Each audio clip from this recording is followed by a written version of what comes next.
Jason did there with the 6'7", trying to appeal to the Gen Z people. Always doing that, Jason. I get what you're doing there. You're so annoying with that. What? This is Sunday Karma, powered by ESPN Wisconsin.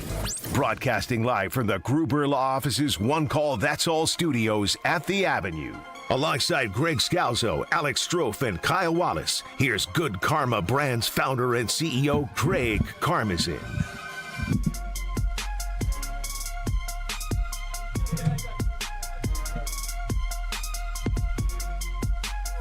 What a wild week it was in sports. Like, just when you think you get used to knowing what you're going to be talking about or what's going on, it all flips and gets interesting in the world of deportes. Good morning. Welcome to Sunday Karma. Full lineup here. Huh? Trophy Scalzo, Kyle Wallace, Craig Karmazin with you. I didn't think I was going to be leading the show by talking about if Aaron Rodgers is more likely to play because Mike McCarthy's his coach. Did you say deportes? Yeah. Sports in Spanish. Whatever. I didn't know if you don't need to get caught up. I took 5 years of Spanish. You don't need to get You caught got through up. Spanish too in 5 years? I didn't know we were a bilingual show now. That's muy bien. I don't think it's like a word that people wouldn't know what you're talking about. Let's stay on target here. What is going on in this world? Like, Aaron Rodgers gets Mike McCarthy fired, which I think we all, like, the blood was on his hands, legitimately, right? Oh, yeah. Yes. Yeah, for sure. Yeah. And now Mike McCarthy gets hired to be the head coach by the team where Aaron Rodgers is the quarterback.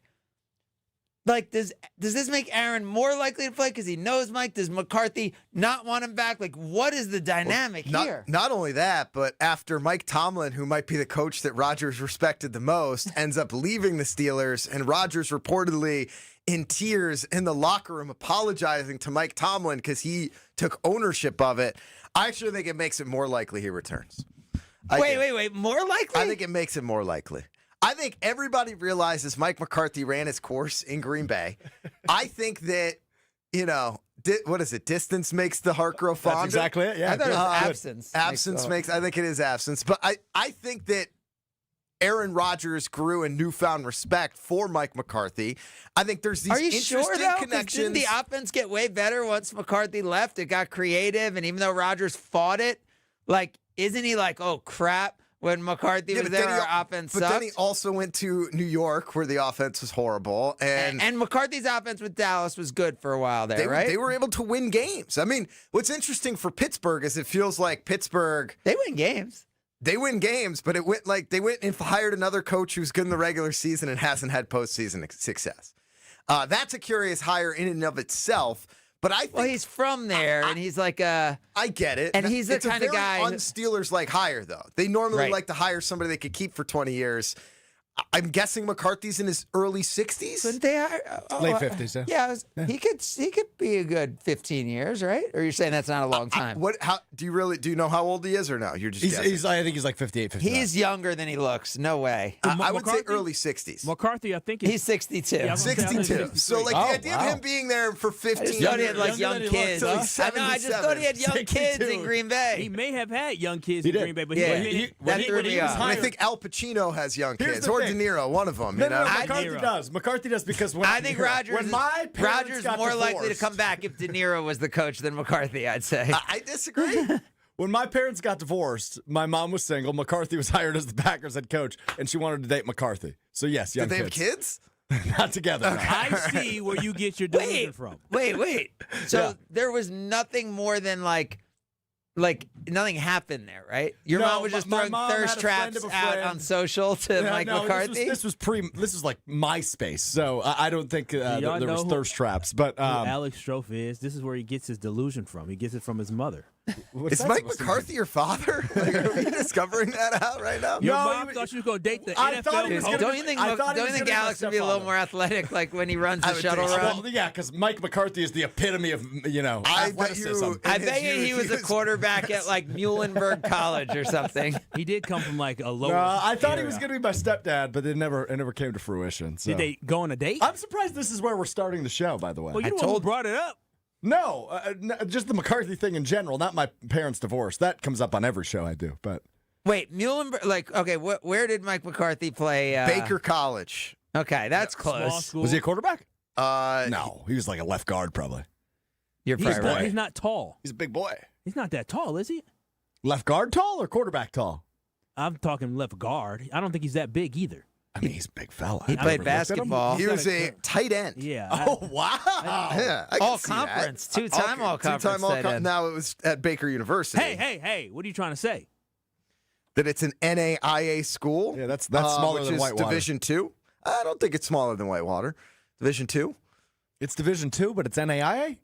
Yeah, Whitewater will wipe the slate. We'll clean up on NAIA Yeah, schools. yeah, Maybe not in 1987. I don't know. No. So, Greg, Lance Leipold was there at that time. Greg, that is NAIA Division II, which is lower than NAIA Division I, which is lower than Division I. So Kyle's right. Like that is like It's lower than Division That's I. like 2 or 3 levels I could've below been all Whitewater. conference. Well, prior to NAIA that, he Division attended Scottsdale Community College where he played for the Fighting Artichokes. Oh, yeah. So that's a good jersey. Artichokes. It's a good jersey. You should get a Mike McCarthy Fighting Artichokes jersey. That would be like, you're a real one if you show up to the first Steelers game this year wearing a Mike McCarthy Fighting Artichokes jersey. Yes. That's a real Put one. Brust on it. With a if Strofe does that with a sign that says, "Mike, will you be my dad?" Where are you, my dad? Where are you, Dad?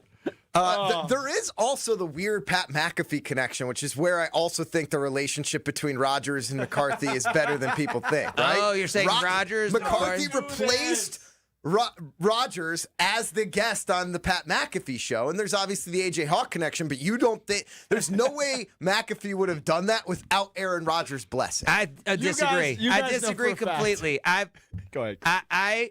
When I talked to Pat McAfee one day, and he was like, "I don't know Aaron Rodgers." And I was like, "What are you talking about? You have him on the show." He's like, "I've only spent time with him once. I don't really know what he's like."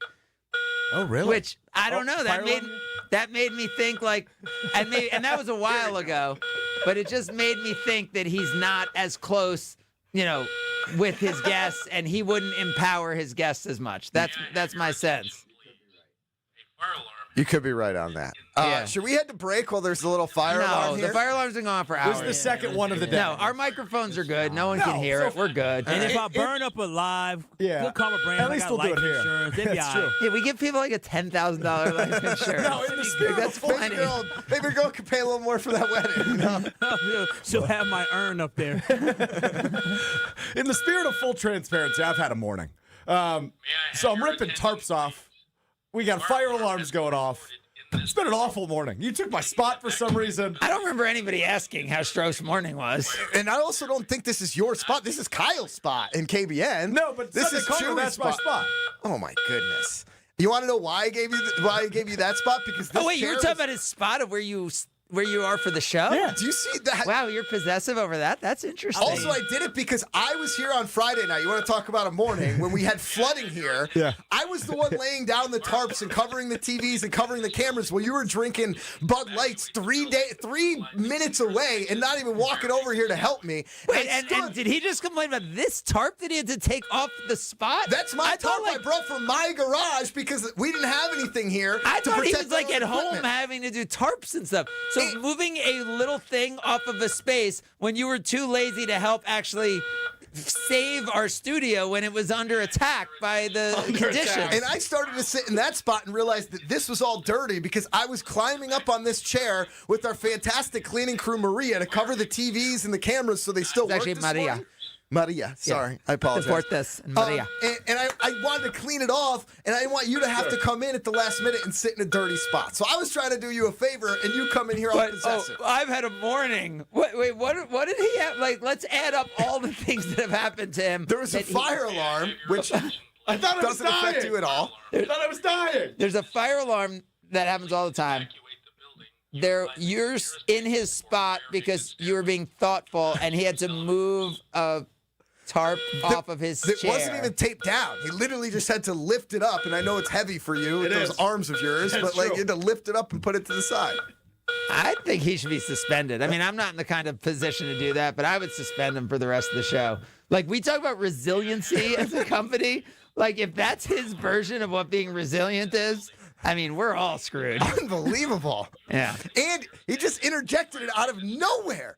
Like, he just was like, hey, we haven't talked about me on this show yet. I tried to bring up the fact that I wanted Mike McCarthy as my stepdaddy. And so now you guys you got off of that. Let me bring it back to me on that. Don't look at me. Listen, I'm going to let y'all argue. I ain't jumping in that. He talked about suspension. I don't need to be suspended. I need every penny I can get. I mean, I do the show for free. Kyle, no, I don't think anyone gets paid for this show. So I don't think if you're suspended, you don't miss any dollars. That's why I said, wait a minute. That don't add up. Yeah. That means I get freedom. Yeah, exactly. If you're suspended from this show, you just don't have to work on Sunday and you make just as much money. Yeah, pretty much. Yep. So that would actually be a win for me. Wait, so No, you don't because enjoy the show? We know all Strofe cares about is getting his voice on the air and his face on social That's media. why he brought up how his mom could have almost dated Mike McCarthy, even though Mike McCarthy. So had his no idea mom's his a bigger pick-me than him? Is that what you're saying, Kyle? Don't talk about my mother that way. Oh, she likes anyway. She gets talked about on the air. She just wants the attention like you do. It all came from the same spot. You're right. Oh, man. All right. Well, That's Kyle, do we have an active cuz today in a championship game? Yeah. He on the roster, so I was called. Yeah. That's awesome. All right. Mama It down is there. championship Sunday. We do have a Packers defensive coordinator vacancy that's worth discussing, in addition to the Mike McCarthy, Aaron Rodgers conversation. And I don't know, is anything interesting going on with the Milwaukee Bucks? Cooper Flagg's coming to town today after a tough set of losses at home on Wednesday and Friday. Maybe that's worth discussing as well as we continue. It's Sunday Karma, ESPN Wisconsin. You're listening to Sunday Karma on ESPN Wisconsin and the ESPN Wisconsin app. Hi, this is Leanne Womack. I fell in love with country music as a child listening to my dad spin records at a radio station. I always dreamed of hearing my own songs on the radio. I set a goal and achieved it. You can do anything if you set your mind to it. Never let anyone tell you it's impossible. So if you have the chance to sit it out or dance, I hope you dance. This message brought to you by the U.S. Air Force.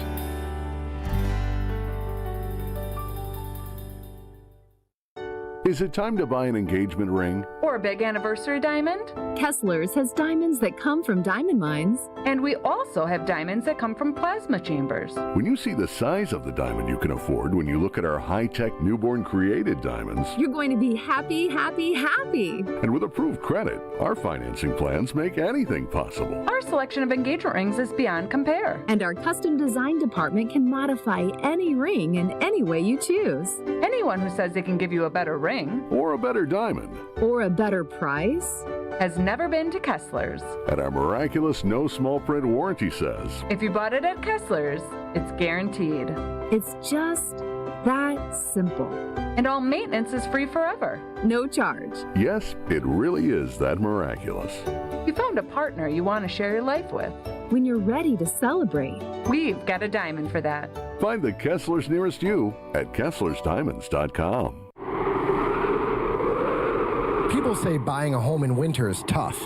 But fewer buyers means less competition, and motivated sellers can mean better opportunities. This is Tony Wendorf with Tony Wendorf & Associates, powered by Keller Williams. And I'm Lindsay Bendler. When the perfect home appears, our team at Tony Wendorf & Associates helps you move fast, even during the snow.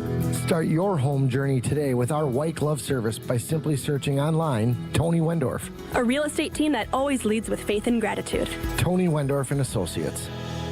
Start the year moving, not hurting. If your joint pain has been slowing you down, then listen up. There is a way to get real relief without surgery, without downtime, and without putting your life on hold. Dr. Ashley Caravelli and her team at QC Kinetics here in Milwaukee offer regenerative treatments designed to help your body repair the areas causing pain. Knees, hips, shoulders, or back, wherever it hurts. Instead of an invasive operation that takes you out of commission for months, these treatments are done right in the office. You walk in, you walk out, and you get on with your day. No 3 to to 6 months recovery. Picture this instead. You're moving better, you're feeling stronger, actually planning the year that you want because you finally took care of that pain the smart way. Game-changing regenerative treatment from QC Kinetics. January is your clean slate. So make it count. Call now for your free consultation at QC Kinetics. Call 414-240-2298. That's 414-240-2298. 414-240-2298. Kyle Bruston Nortman. We need the final end here. Yes, we do, Jason. Oh, okay. Screw you, Ben Brust. KBN. I just believe that this team is getting closer. And when you keep a coach here, that means we consistently know what the floor is going to be. And once you get into the playoffs, you have to win. You have a chance to pop through it. Kyle Bruston Nortman. Afternoons from 2 to 5 on 94.5 ESPN, the ESPN Wisconsin app, and ESPN Milwaukee on YouTube. The Homer Hour with special guests every day from 5 to 6. Here's the only question that counts. Everything else is crap. Will and policy be able to walk out on the field with Matt LaFleur as the head coach? The best 60 minutes of your day happens on the Homer Hour. It could get worse, but can you put that guy in charge of the team and give him an extension? Weekday afternoons from 5 to 6 on 94.5 ESPN, the ESPN Wisconsin app, and ESPN Milwaukee on YouTube. Now see your favorite 94.5 ESPN shows streaming on video. Subscribe to ESPN Milwaukee on YouTube and get notified when we hit the air live. Plus, you can watch back any second that you miss. Watch, listen, interact. ESPN Milwaukee on YouTube.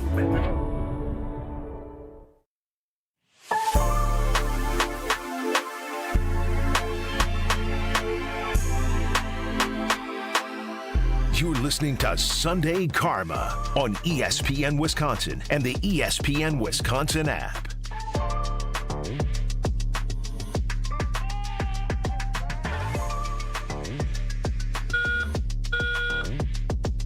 May I have your attention? Continuing with you on Sunday Karma. Full group here today. Kyle Wallace, Greg Scalzo, Alex McCarthy, Craig Harmison with you as we take you up until noon on Championship Sunday. So the Packers have a defensive coordinator. Wow, who predicted that, Stroh? You did, Kyle. Good job. Thank you. You're welcome. May I have your attention, please? Talk about pick me. I think his... Wait, did you predict Gannon or just that they would hire a defensive coordinator? It was more so the latter. I think Gannon was what, number 4 on your list? No, Gannon was after either number 1 or number 2. We can listen back. Go to KBN, Kyle Bruston Nortman, ESPN Wisconsin. Listen back to 4 p.m. hour on Tuesday. Yeah. Yeah.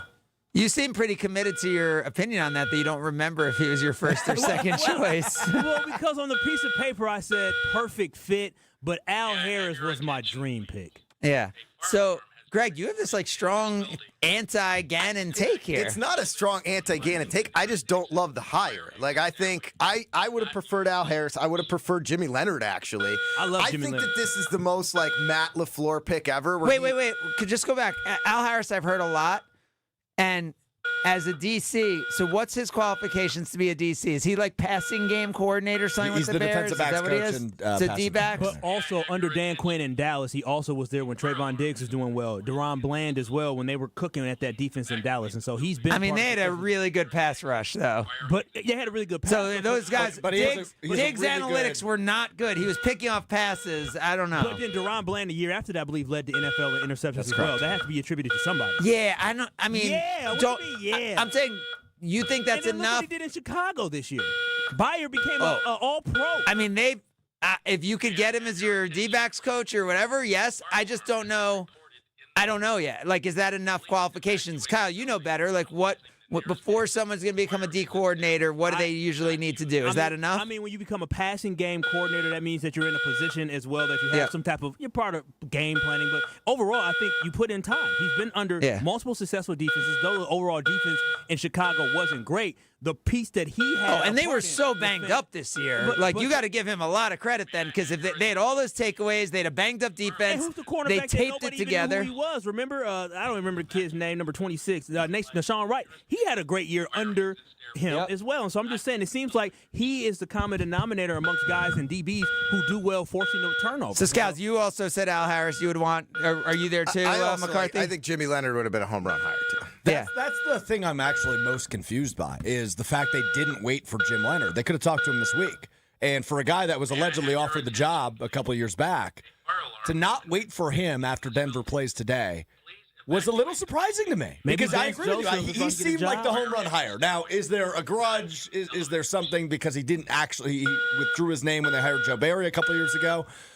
I don't know. But that's the name where I go, I wish they could have. It's not like Jonathan Gannon. Anybody's rolling out the red carpet for him, right? They could have waited until Tuesday to hire him. Hey, goodbye fire alarm. I thought. I mean, you don't know that. Like, that's the thing is as these head coaches get hired, you don't know if they were worried Gannon would have gone somewhere else. I just think this feels like such a Matt LaFleur move where he constantly is trying to do what he thinks he should do instead of like what's right. Oh, really? But like Hafley seems like a total different, like off the board, worked, right? But before that, it was Pettin, right? And like now it feels like, I agree. Hey, I'm going to bring somebody in with head coaching experience. It's a safe hire because no one's going to be super critical. He's not taking a chance on it, and Gannon has never really elevated a defense. And I don't even understand. Well, so is this whose hire is this? Is this totally? LaFleur's. It's totally LaFleur's hire. LaFleur's hire. Goody's not involved. This is totally LaFleur's hire. Correct. Yes. Okay. So, like, I just, yes, he had, if you look, he's had one top 20 defense ever as a defensive coordinator or head coach. I think he only had 2 years. Well, he had 2 years as a defensive coordinator. His first year in Philly, they had the 25th ranked defense in the league. The next year, and again, this is with Howie Roseman, who might be the best general manager in football. Look at the talent on that team that ended up going to the Super Bowl and losing. He had a good year there, and they've never finished in the top 20 defense while he was in Arizona. He had 3 years to build it. He was the head coach. It just feels blah to me. And if you're that team in the Packers that's trying to get over the hump, put more chips onto the table. Don't give me like the safe hire that's easy to justify. But did we feel like the defensive coordinator was what the Packers needed to get over the hump? Like, is that what we were looking at this role as? Like, I feel like Micah Parsons. I'm saying Micah Parsons comes back. Tucker Kraft come back. This team's healthy. They don't make stupid fourth quarter lack of play calling. The Packers are the only team in the league that have injuries, right? So that's the reason why they can't get over the hump. Stop doing that. No, it's ridiculous. No, but it's if all you're hoping for is when they get healthy, they're good enough to win the Super Bowl, like that's not enough. Okay, so if year 8 of Matt LaFleur. You know what he's setting up? By the way, Greg was at the Patriots game last week. I was, yes. And Greg's ready for the Patriots. And the reason he was doing that argument right now is because when the Patriots go to the Super Bowl, he doesn't want anyone saying like, "Oh, it's because Bo Nix wasn't there." That's not it at all. That is your whole argument. Great call. That is not it at all. Great call. He's prepping for the Bo Nix. Oh, don't take anything away from my Pats because of Bo Nix being out argument. Look at San Francisco. How many injuries they had to overcome? What about last year? Way more than the Packers. Way more than the Green Bay Packers. I mean, yes. What San Francisco had to overcome, was way harder than what the Packers had to overcome from an injury standpoint. Last year they didn't overcome those injuries, though. Right. Last year, but San Francisco did an amazing job overcoming injuries. They also didn't make the NFC Championship. Correct. So the point is, when you're banged up like that, it is very hard to make the NFC Championship. So that could be why San Francisco didn't make it this year, and that could be a big part of why, not the only part of why the Packers didn't. Continue to do what the Packers have done. Well, Greg, don't win the division, win 9 or 10 games, get in the wild card round, and get eliminated, and then make excuses. Like if that's Titletown now, if that's the Green Bay Packers now, then great. If the expectations have been lowered to that degree where you can't be self-critical of the football team that you root for, then this is all you're going to continue to get. Greg, I think it's short-sighted just looking at what Gannon did. You said in Arizona, he didn't do that well in Arizona. Well, Arizona was a bad organization, right? And then when he did well in Philly, it's like, look at the talent that he had. Well, I think he had 1 or 2 good years. I think this defense that he had this year is going to be pretty talented for the Green Bay Packers. But on top of that, when you look at scheme, right? I like Jimmy Leonhard, but I know Jimmy Leonhard, the defense that he ran, and I'm sure he can adjust to different pieces because you adjust to your personnel. He's always had guys standing up outside in Wisconsin. He had guys standing up outside. I believe when he played for the Jets and he played for Baltimore, I believe that was even a 3-4. Gannon doesn't have a scheme. Yeah, that's what he said. I don't have a scheme. The 3-4 stuff is so overrated because you never play base defense anymore. You're playing nickel 90% of the time. That's true, but you still got maybe 4 down linemen with guys with their hand in the ground. It's a little bit different the way that guys are rushing and the way that you blitz and different things like that. And I think maybe bringing a guy that ran that defense. No, Gannon said he doesn't have a scheme. He adjusts it to the personnel. Sure. Well, based off the personnel, hasn't worked the last 3 years. Based off the personnel that he had, Packers. at least it did work against Packers. At least in Philly is more aligned to what we're going to see him do here in Green Bay. Is that not true? I think LaFleur was just like, hey, I was able to dominate every defense in the NFL this year except this guy. I'm just afraid that he's going to go somewhere and shut us down. I need to hire him. I don't know. Who's the defensive coordinator in Cleveland? I know. Or Carolina. There was some weather. Yeah, there's some weather there. Oh, more excuses. Yeah. Myles Garrett. Yeah, more excuses. The Packers are just the greatest team ever except for A, B, C, and D. And if A, B, C, and D are just perfect for them, Greg, it's never going to be perfect. Greg's so disingenuous to sit there and act like injuries don't matter. You cannot tell Injuries me matter, but every team faces injuries. Michael Parsons is an all-pro player that you lost. Up until that point, the Green Bay Packers were looking like a Super Bowl contender. Zach Tom last year, based on Pro Football Focus, was considered to be a top 3 right tackle in the NFL. We were talking about a tight end in Tucker Kraft that we all thought, and based off who made All-Pro this year, he could have been an All-Pro tight end this year. You're talking about 3 elite guys. Kyle was sitting there in Denver in the first half, booking his flight to Santa Clara, not realizing there wasn't an airport there, but going to the Super Bowl. I once heard this quote that was resilience, what was it? Adversity makes great teams. Adversity breaks bad teams. Who said that? So are you saying that when they hit adversity with injuries, that they actually broke and they couldn't overcome losing a couple of their best players? No, I think what we're looking at, yes, agreed. And I think that's what we're going to see, right? It's the Giannis method, right?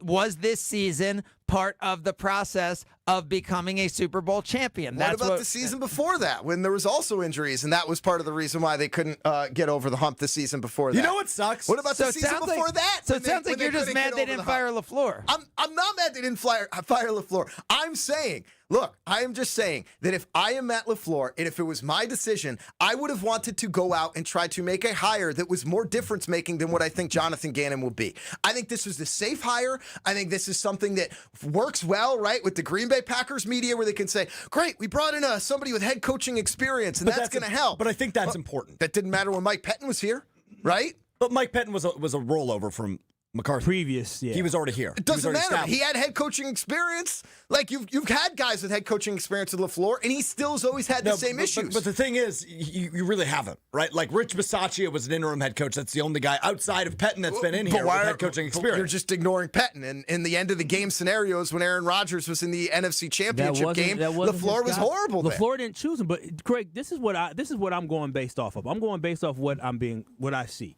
And what I see is this. He made a bad hire in Joe Barry. He took too long to fire him, and he reevaluated. Over time, people make mistakes in their choices, and they learn from their mistakes. He learned from his mistakes. He went with a guy in Jeff Hafley that no one in here was focused on. I mean, I know you're from Boston, but I don't know if you follow Boston College football. He was not a very good head coach in Boston College. He wasn't a very good head coach. So when they hired Jeff Hafley, people were like, okay, who is this guy exactly? And it turned out to be a home run hit. And so hopefully maybe he's using the same formula and what he looked for to find Jeff Hafley, and ignoring what people may say about his track record when Jeff Hafley came here, to looking at Jonathan Gannon and saying, I think this guy is the perfect fit. That's my point, though. Even with Rich Bisaccia, I don't think that was a bad signing. I don't think Rich Bisaccia was bad. That's my point. Turned out to be bad. I would rather have the guy that you go into an interview room, you're blown away by, like a Jeff Hafley. You go and take a chance, and they're going to make a difference. Than somebody who, look, the recycle coordinators that work have had 10 years of success doing it. I'm saying this just feels like a recycle. Hire me the great person, don't hire me the resume. Correct. And I think they went and hired the resume. Then they hired Josh McDaniels. I think the resume helps. Look at the results. Wait, let me just go. Our YouTube conversation is just maybe even more interesting than what we're doing. Dude, somebody said that he doesn't have grit. Dude punched one of his players. He doesn't have grit. That's true. He did punch, what's his name? DeMarcado. Yep. Oh, he did? I didn't say Gannon doesn't have grit. Yeah, no, but I'm just going on the chats here. LaFleur didn't hire Jim Leonhard because would be worried that losing his job and being replaced once LaFleur loses a game he should win. Oh, yeah, I'm sure, yeah. Heard Rasheed Walker applied to ICE. Kyle, your boy Sheed getting caught with the Glock at First and LaGuardia. foremost, shout out to Sheed because he had his gun secure. He didn't know he couldn't bring it in New York City. Shout out to him for trying to do the right thing. He didn't know. I don't That's know bad gun headline. laws very well, but I would assume an airport is one place you probably You shouldn't can bring a gun to an airport. You just have to Not secure New it and get York. locked up. But exactly. He didn't know in New York. He ain't got ChatGPT. Come on, Sheed. Nah, man. He probably was a layover. That's a pretty easy Kyle search, Sheed. isn't it? Kyle Sheed Wallace. Alex McCarthy. Gannon is a Joe Barry clone. Disappointed. No, That's not true. See, so Greg, I pretty much agree with everything you said. Nobody knows. I agree with everything you said, other than, I don't know that this was just hiring the resume. That's not the way I view this. I view this as this offseason is obviously super imperative to LaFleur's future success, right? The contract extension does not indicate. Can we talk about the Packers hire rather than Rodgers and McCarthy? Yeah, that was my bad. I wanted to talk about that. Is Craig discovering YouTube chats? I still want a paternity test with Mike McCarthy and Alex McCarthy. I agree. Just to confirm. I am a foot taller than my dad, almost. The boss beard is literally kind of looks like it's a McCarthy beard too, doesn't it? Yeah. The boss is literally making you guys risk your life for no additional money, huh? Wow. Willing. I'm pulling off tarps. God love fire capitalism. alarms. Yes. Yeah. Why do we keep shopping the bottom of the defensive rankings for coaches? That's what they've done. I don't think that's what this is. His first year in Philly, they were 25th in the league as the defensive coordinator. LaFleur ran the 27th best offense his final year before Green Bay. And those stats don't mean anything. He didn't have a Micah Parsons. So then why would you be excited about Jonathan Gannon? I'm excited about Jonathan Gannon because I thought this offseason had a very clear checklist. It's replace the assistants with guys that have failed, right? I know that sounds dramatic and that sounds incorrect and it sounds like a wrong philosophy. But wait, did you just say replace the assistants with guys who have failed? That's exactly what I said, yes. That's exactly what I said. At a higher level, right? So Jonathan Gannon was a failed head coach, but a successful defensive coordinator. Was he a successful defensive coordinator? Guys around him. Yes. Yes, he was. You just said he parlayed a good year into being a head coach. Right. That's success, is it not? I mean, 1 year of being good and 1 year of being bad. I wouldn't say he doesn't have a track record of being a successful defensive coordinator. He's not Dick LeBeau. Let's stop acting like he was like... I'm not making the case he's Buddy Ryan, Greg. That's not what I'm doing Look here. at you, okay. Monte Kiffin. Do we want to keep naming Rex Ryan. Okay. You just went back to the Ryans? So you want to give me the other brother of the Ryans? I forgot his name. Yeah, Romeo Crennel. How about that? Oh, that's a good ball. So you could have just said Dom Capers. That would have been close to home. Was Schottenheimer a defensive guy? No. Offensive guy? No. Yeah. Okay. Brian Schottenheimer's defensive, though, isn't he? No, he's not. He's offensive. Yeah. All right, I lose. Al Harris isn't I enjoyed remotely that. qualified. That's not true. Says one. By the way, 56% said I wanted Jimmy Leonhard. 17% I wanted Al Harris. 27% happy with Gannon. Those were the only three choices. The Jim Leonhard thing is the one where I go, I think you missed there. But I'm okay with Gannon because I think surrounding yourself with a guy that has led a program, albeit unsuccessfully, is a good thing, right? Like, I think you need guys that have been in a position and can acknowledge how they screwed up and help him, because LaFleur lacks experience in terms of his assistants. It's just the proof is in the pudding. All of his assistants, for the most part, are self-promoted or internally promoted who have never been outside of Green Bay. So I think an external hire that has led a team is a successful thing. I think that's a positive, and he checked that box. But you've got enough talent on the defense. If he's worth a damn, to your point, Greg, this should be a top 10 defense again next year. You've got young up-and-coming guys. You've got Micah Parsons, who's the second best player in the league on that side of the ball. This should work. And I'm not saying Jonathan Gannon's going to parlay this into another head coaching job, but I think this is both a smart hire. And if you saying this is a hire the resume move, fine. It's great. It's about maintaining. You said you want him to maintain the defense as a top 10 defense. I'm saying I would have liked to take a chance on somebody that could elevate them into a top 3 defense. Because the Super Bowl window's open. What if that fails? There was maybe 3 or 4 defenses in the league that mattered this year, right? When you talk about Houston, when you talk about Seattle, you could maybe throw Denver in there. Sure. Beyond that, your 5 through 10 in defense doesn't matter. You have a few difference-making defenses That's what the Packers need to be if we're going to maintain the rest of it. No. With the Packers offense, turned it into one of the best defenses in the NFL that helped lead them to a Super Bowl. They were the fifth defense. They were the fifth-ranked defense. It was one of the top defenses in the NFL that year. If the Packers, I'm not going to act like I remember exactly what that defense was like in 2022. Total defense and number 1 against the pass and 8th in points. The Packers defense this year was good enough to be a Super Bowl defense for 3 quarters. Thanks, Craig. Right? That's true. Right?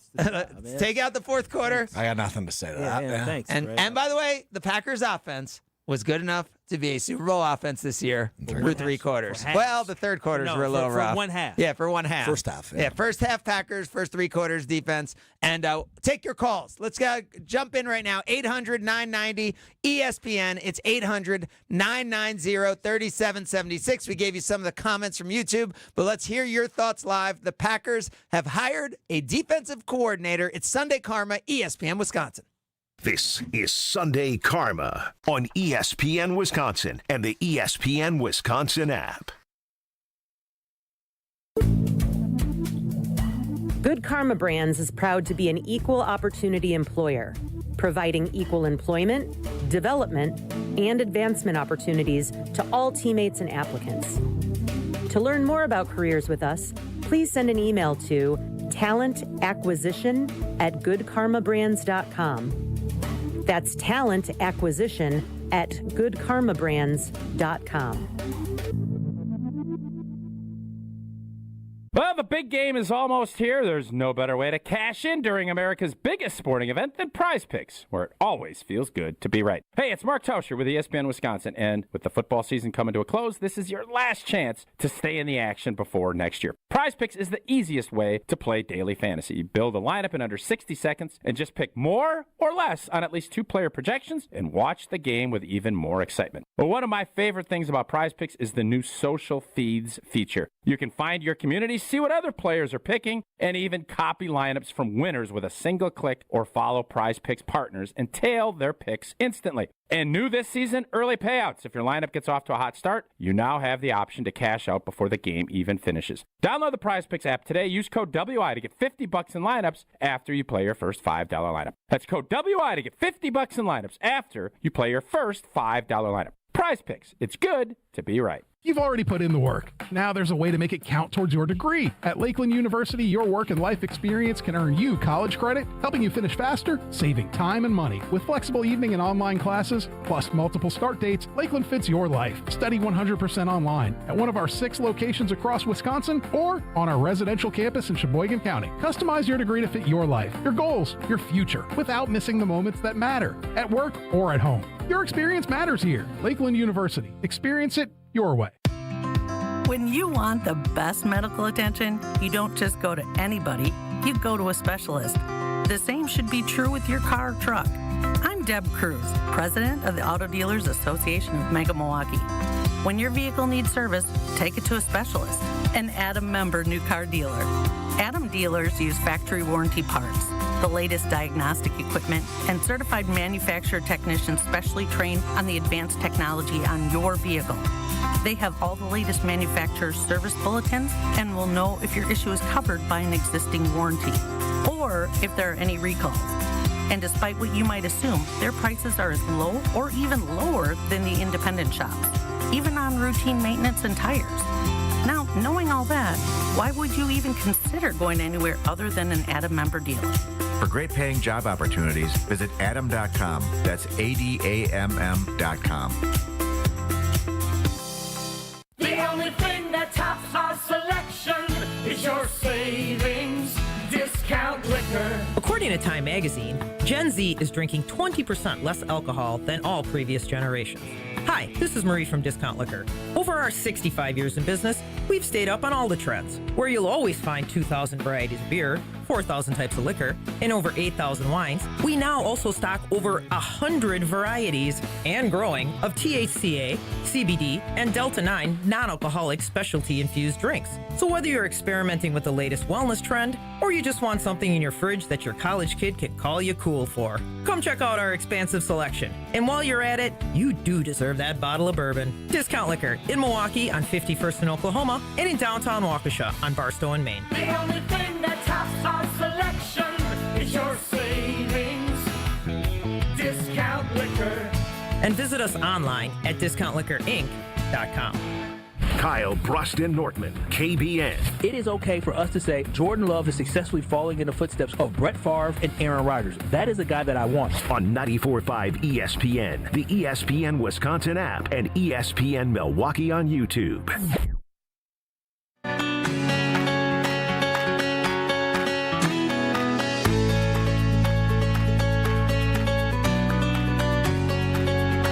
This is Sunday Karma on ESPN Wisconsin and the ESPN Wisconsin app.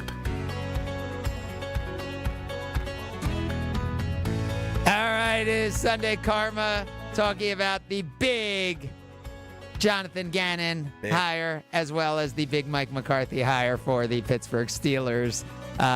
No better person to talk about that with than Jason Wilde, who's going to be joining us or is ready to join us, Kyle? Oh, look at that. Jason's here. We're also taking your calls because we want to know your thoughts on the Jonathan Gannon hire. And we have a full crew here today. Jason, Kyle Wallace, Greg Scalzo, Alex Strope, or McCarthy, DNA paternity test pending. And you, Jason Wilde. What? We found out that Alex, he might be the spawn of Mike McCarthy. That his mom was single when Mike McCarthy got to town, was very interested. My mom had a crush on Mike McCarthy, wanted to date him, didn't work. Wow. Well, all she needed was John Schneider and his wife to set her up for him then, because that's how. Is that how he met his wife? That's how he met Jessica, yeah. So I guess I should have. I wish I would have known. How old were you at the time, though? That was 08, right? Or 06. So we're talking, what were you, like? I was like 10? 7, 8. Yeah. 7, 8. 6, 7? 6, 7, Yeah. 8. Yeah. Okay. Sorry I didn't help you out there, buddy. It's all right, man. I'll get over it. All right. We want, Jason, we want you to be connected and understand what the people are saying. Let's hear from Ron, who's retired. Ron, what do you think about this hire for the Green Bay Packers of a new defensive coordinator? Well, I think Jim Leonhard would have been interesting, but I'm glad we hired Gannon. He's an experienced defensive coordinator. He was a defensive backs coach, and he's kind of failed as a head coach, so he probably won't recruit it for a while. So maybe we can keep a coordinator for a while without changing every 2 years. Yep. Thanks for the call. I mean, don't you think though, it's if he does well, don't you think everyone would be quick to be like, oh, he was at a terrible organization with the Cardinals. That's how it always He's works. brilliant. I'll bring him in. That's how it always works. Yeah. Even failed head coaches the next year get the interviews, right, Jason? Yeah, I mean, I don't think 15-36 is a great record, even if you're the Cardinals coach, but that is a dysfunctional franchise. So I don't think that would be held against him long term. But again, look, let's be honest. He has 2 years as a defensive coordinator in Philly in 21 and 22. So it's not like he's, Vic Fangio here with a ton of experience either. There we go. Good one. I went Dick LeBeau on that one. I mean, look, he was a really good defensive coordinator in his second season in Philly. When the first year in Philly, he took a defense that hadn't been very good the previous year and improved it. One of the things that I wrote about earlier in the week, and now it makes sense, is that his philosophy is very similar to Jeff Hafley's in that he wants his defense to be amorphous and be more about who do I have and how am I going to deploy them, as opposed to this is what we run, this is how we're going to run it. I have a few friends that have covered the Cardinals. They think... Just keep going, Jason. Be a pro. Here we go again. Just be a pro. I don't hear anything. I thought that was a judgment on my take, not on a evacuation order. Look, I think he has a track record that is encouraging. I think it'll be interesting to see where he goes from here, because he does have a lot to prove, and I don't think that his time in Arizona helps him a ton, because he also had that incident with the running back on the sideline. So there are definitely questions about him. So I don't know how fans are reacting, but I think that there are some, at least based on some social media responses, that they're not super thrilled. And Jeff, what is your thought on the hire? Hello? Hey, Jeff. Hey, so I don't know. I can't say that I'm thrilled with it or not. I have a question, more than anything else for the panel and Jason. My question really is, I'll lead off with my question, then I'll give you my comments. My question is, I don't understand why they didn't at least wait to interview Jim Leonhard. Was he worried that if he waited, he would end up with neither one of them? I don't know why. That was my question in terms of the process. I'd love everybody's thoughts on that. And in terms of the Packers, we got to get over this narrative that Jeff Hafley was this super home run hire. They gave up 25 points to the Bears in the fourth quarter. There were multiple times this season where this defense folded in the fourth quarter. So Hafley was great with the press. That doesn't mean he was a home run hire. So I'm not sure. I don't know enough about Gannon to weigh in, but I would love your guys' thoughts on why you thought Matt LaFleur wasn't at least willing to wait to interview Jim Leonhard. Jason, lead us off. Well, that's the first question I have for Matt LaFleur.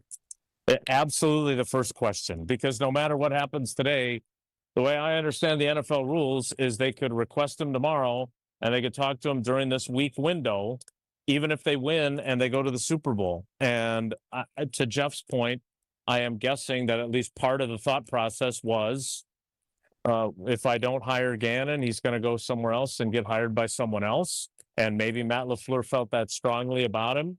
I have not talked to Matt, and I have not got a chance to ask him those questions. But that is the first.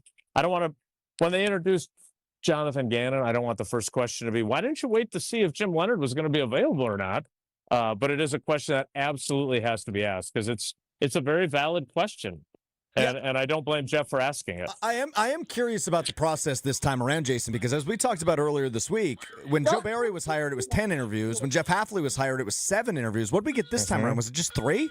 4. So Gannon was the 4th. Christian Parker, who's the new defensive coordinator for the Cowboys. Al Harris, Durante Jones, who I think is interviewing today with the Commanders. So they had that many, but again, as I understood it, and maybe Gannon, look, again, we don't know the specifics, right? Maybe Gannon just blew him away, and maybe, it was love at first interview. And I know, and I use this quote in my stories during the week, like Matt LaFleur raved about what they did against the Packers defense in Arizona in October. I mean, Packers finished with 262 total yards in that game. Like that was a really good defensive performance. I think Jordan Love had one of his lower passer ratings, even though he didn't throw an interception. I mean, there had to be more to that, and maybe that was the reason why it happened so quickly. Because my understanding was not only did he want to interview Jim Leonhard, there were other people on his list that he wanted to talk to as well, including some in-house candidates, which I'm also wondering how that influences. There are some times where a new defensive coordinator comes in and wants his own people to coach his system. And then there's other times where he keeps the guys that he inherits. That's another one of the questions we'll have to ask Matt LaFleur when we talk to him. Let's talk to Paul in Connecticut. You're on Sunday Karma. What's that? You're on, Paul. What do you got for Jason and all of us? All right. My question is kind of going to the fact of loyalty. You hear players like Al Harris saying they want to come to Green Bay. I kind of heard James Jones a few weeks ago talk about how he'd like to be the wide receivers coach. And it kind of goes to, like, seeing, like, maybe he getting players to come back to Green Bay would kind of keep the loyalty there, kind of unlike where you kind of saw last year. Someone talked to a certain team before the Super Bowl, and a few draft picks had to get exchanged because they didn't keep their loyalty to their team. Jason, what do you think about do you think Al Harris... Is that referring to the Jonathan Gannon tampering back in 2022? Like, I don't know. Someone talking, maybe. I don't know. But Jason, first... 2023, I guess. Yeah, Jason, first, on Al Harris... any word on how legit a candidate he was, how the interview went, anything about Al Harris, and do you think the Packers cared about his Packer lineage? No.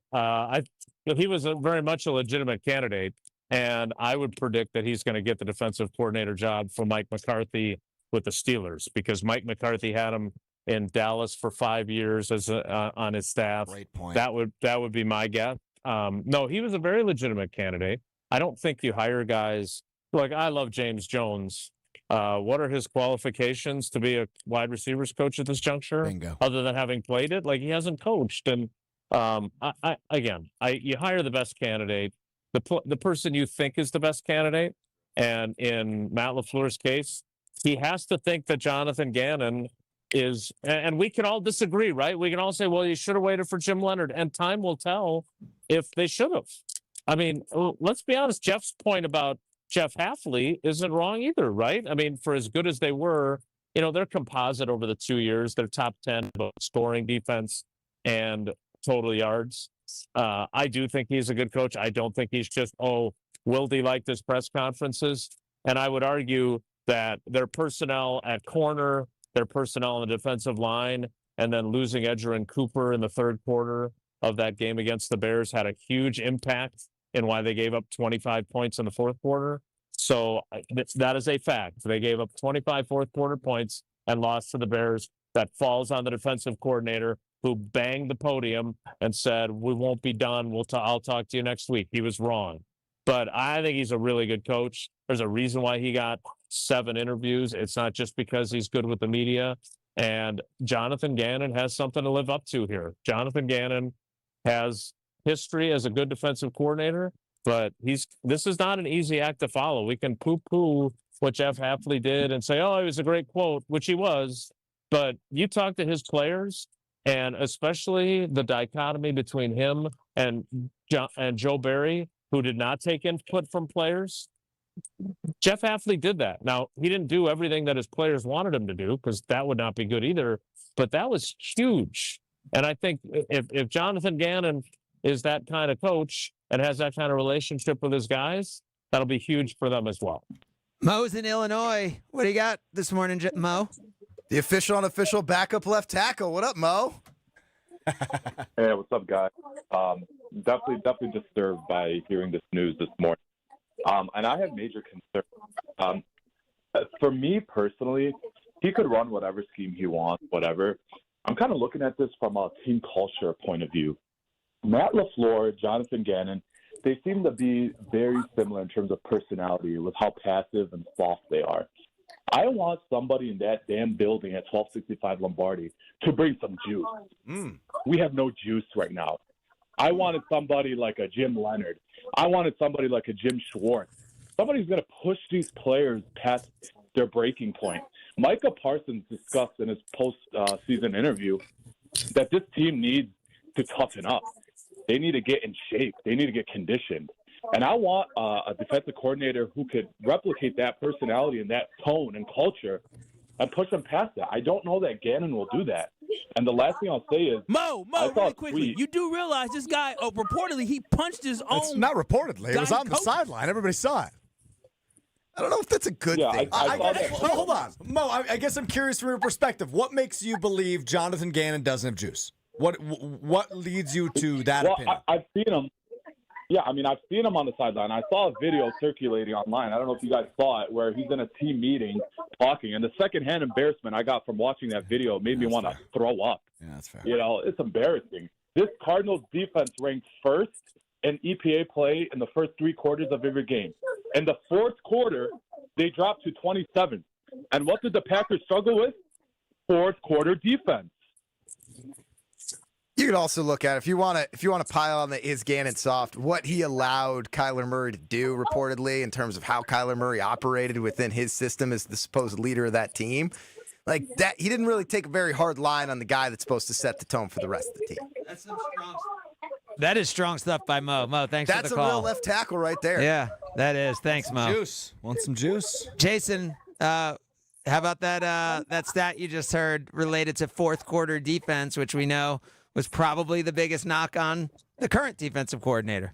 Yeah, that's not a stat you want. That's a bad stat. In terms of conditioning and whatever else, like that's a systemic problem or it's a player problem, right? I mean, look, those comments from Micah Parsons, there was one player in particular he was talking about without naming, right? I mean, we got to be able, if you need to play 80 snaps, you need to play 80 blanket snaps. He was referring to the not a high snap count guy on the opposite side and someone who did not elevate his game when they lost Parsons, right? I mean, look, Rashawn Gary, and I don't want to pile on him, but $96 million player who was drafted at the same slot of the draft in 19 as Micah Parsons was in 2021, number 12. You lose Micah Parsons, you need him to elevate his game. You need him to play at a higher level. The guy went 10 games without a sack. We saw instances where it sure looked like he was loafing. So those are problematic issues that go beyond, well, that's not on Jeff Hafley or Jonathan Gannon. That's on their conditioning staff. That's on the head coach. And that's on the player. Like there has to be some personal responsibility there as well. So I don't know enough about Jonathan Gannon and how he handled things in Arizona. I agree with you to your point, Greg, about Kyler Murray. I mean, I would guess, and again, I don't know this, I would guess that Jonathan Gannon would have loved to have gotten rid of him, right? And played someone else. But he's trying to save his job. This guy's a former number 1 overall pick. And you're hoping that maybe the guy with talent who has not lived up to his draft status can save you. So he was in a tough spot there. I'm not going to kill him. Let me just say for the record, I'm still on Kyler Murray Island. Really? Yes. Lonely How place. many fantasy teams did you have him on this year that he burned? This year, I think only one. Okay. I really think if Sam Darnold could be in the championship games all the time, and starts focusing on football. I don't think he's had a professional football coach in his time in the NFL yet. Then you don't like the Jonathan Gannon. Then you're out on Gannon. Well, I mean, that's the offensive side versus defensive side. I don't know if Gannon could be a defensive coordinator or not. Yeah, but it's certainly not. It's certainly not an endorsement. I would agree with that. Let's talk to John here on Sunday Karma. Good morning, John. He's the CEO. Morning. How you guys doing? All right. So how are you? a couple things. More good, but more than a couple. So first of all, there's been a lot of coordinators that were terrible head coaches. Vic Fangio, Raheem Morris wasn't very good. Didn't have a lot of success. Brian Flores didn't have a lot of success. So nobody knows if he's going to be good. All those guys, though, real quick, all of them had a long track record of success as a defensive coordinator prior to them maybe not being the best head coaches, versus Gannon had 2 years, one which wasn't very good, one which was very good, and he had a very talented roster in that second year, and he probably did improve them, but it's hard to compare him to a Vic Fangio or a Brian Flores or I forget your third example, but they also had a long history of being very successful defensive coordinators. Yeah, but they had to. It doesn't. You were talking about him not being a good head coach in Arizona, not being a good head coach in Arizona, and there's something to be said for having guys in the building who have head coaching experience, who've been there, done that, who set up the room and addressed the room. Besides one guy, and it's always about killing LaFleur. What's Jim Leonhard ever done? What did he do? He just done nothing. Yeah. So why? The only reason why people want him is because he was at Wisconsin. I mean, he was a great defensive coordinator in college. Many people who I think are respected throughout the NFL have talked about him even as a player being one of the smartest defensive minds they've ever coached. I mean, he was kind of a coach on the field. Why isn't he defensive coordinator now? Like, it's always about ripping LaFleur. He doesn't know what he's doing. He did the wrong thing. We have so many injuries.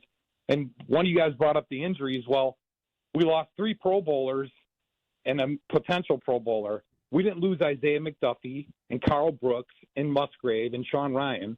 We lost Zach Tom, Tucker Kraft, Micah Parsons, and Devontae Wyatt. Yeah. I mean, so whoever said that about the injuries, you're just wrong. You couldn't be more wrong. What team's going to win with that kind of injury? Yeah, because they've won in years past where they haven't had those level of injuries. Like, but you're to his point, you're ignoring that the team was playing at a very high level before all these injuries literally decimated them. They were playing at an extremely high level. We all know. And remember this year how close the 1 seed was to the 7 seed, right? Mm-hmm. Like, this wasn't like, the Packers were a middling 7 seed, right? If they win one game, they're a 2 seed at least. Not necessarily a 1 seed, but they're at least a 2 seed. Play it safe. And can't we just wait till the guy coaches a couple games before he killed LaFleur and said he hired the wrong guy? Yeah, how do you know? John. I mean, I agree with that. We got to wait and see. You have no idea. You're screaming that he hired the wrong guy. And Jim Leonhard this. Why isn't he a D coordinator? Why isn't he a head coach? He's done nothing. He's from Wisconsin. That's what he's done. And when he went to Wisconsin, we weren't very good that year. We were 6-6. He was Paul Chryst' assistant. Paul Chryst deserves the credit, not Jim Leonhard. I believe Jim Leonhard went to those defenses that Jim Leonhard those defenses were great, and he raised them from the dead after Chris got fired. But regardless, I mean, I hear the point. I mean, we won't know if this is a rousing success or failure until but you brought it up. I understand it's college, but you're the one that used that as the example. We will not know if this is a rousing success or failure. I'm not killing LaFleur. He hired the wrong guy. Nobody said he hired the wrong guy. I never said that. We're supposed to share our opinion. No. I said I didn't like the hire. I gave my reason why. I feel like it's a safe hire. I feel like it was a hire they felt like wouldn't get that criticized, and they're not taking a chance. And maybe that's the right decision. We won't know for sure, but we're still going to talk about it. You can't say it was the right decision or the wrong decision until you see it play out. But what we do here is talk about what we think. And to me, I'm a little disappointed in the hire because I think that they could have taken a chance to potentially make significant movement, and it felt like a safe hire. Yeah, good stuff, John. Jason, what's your thought on what John had to say there? Well, first of all, I couldn't agree with John more on the injury thing, and I totally get it. And Strofe knows this. I bring it up every single time because every single time I talk about those injuries, I get, look what the 49ers did this year. And it's a completely fair counterpoint, right? Kyle Shanahan and that team did a much better job, and they lost a bunch of high-profile guys too. I would say that probably also speaks to the job the general manager did there of having higher quality depth. But what did the 49ers do a year ago when they had a bunch of injuries? They went 5-12. It matters who gets hurt, how long they're out, all that stuff matters. And this team had won 4 in a row and went into Denver, a team that had won 10 in a row that is playing for a trip to the Super Bowl today, and we're up 27-14 with a chance to go up even bigger with a touchdown. And the pass gets intercepted by Patrick Surtain, and you have your number 1 wide receiver leave in an ambulance, and then you lose your star defensive player to a torn ACL. That's a game they should have won. They would have won 5 in a row then. And so that is fair. Now, in terms of getting after you guys, you are completely entitled, as am I, to say, I don't love the hire. And to second guess the idea of should you have at least talked to Jim Leonhard before you made the hire? And that is Matt LaFleur I can guarantee you, Matt LaFleur will face that question. I guarantee you that, whether it's from me or somebody else, because we know that there was mutual interest between both Jimmy and the team. Why did they decide to do the hire today? I don't know the answer to that yet. I will work for that answer. I also agree that if Jim Leonhard was Jim Karmazin and he went to another school, we would not be quite as passionate he was the right guy, even though nothing against Jim Karmazin, if there's one that exists. My point is that it's a totally fair argument to say they should have at least talked to him. It's a totally fair thing to say, I don't love the hire on first reaction, but to Greg's point, let's all wait and see. Like, I'm eager to see if this is the smart hire or not, but I'll say this, they got some personnel issues they have to fix on the defensive side of the football. They have to upgrade their interior of their defensive line. They've got to upgrade their cornerback position. They obviously need to get Micah Parsons back healthy. Those are all important pieces to whether Jonathan Gannon will succeed or fail. But there are some pretty darn good football players that he's going to have to work with, and this is a good job for him to get. Yeah, James Karmazin, a quality control offensive coach. The only one I think would be relevant to this conversation. Last one for Wildy. Let's go, Chris. You're on Sunday Karma. Morning, Chris. Good morning, gentlemen. I don't know enough about Gannon other than his time as a head coach of the Cardinals with a bad organization and his time with Philly. But I, too, am one wondering why they didn't wait to talk to Jimmy Leonhard. And the guy previous to me saying Leonhard hasn't been a D.C. coordinator. Well, no. He moved on to Illinois, became an assistant there. Then he went to Denver. He's working his way up the ladder. But you go back and look at Jimmy Leonhard when he was an assistant, and then when he became the D.C. coordinator, Wisconsin defenses were in the top 10 to top 5 every year, even when they had the losing season when he took over as the coach. You look at all the ball players that he has helped get into the NFL. That means he knows how to develop college kids into players. That's the one problem the Packers have had for years. They get guys, and they don't develop them. Look at Wyatt. It's taken him 3 or 4 years to get going on the line. You got Van Ness, still taking time to get going. Jimmy Leonhard, you're looking at him. He's got 3 guys on Pittsburgh. He's got one on the Eagles. He's got Van Kinkel on Minnesota. He's got another linebacker in Kansas City. He's got T.J. Edwards was under him when he was an assistant to the D.C.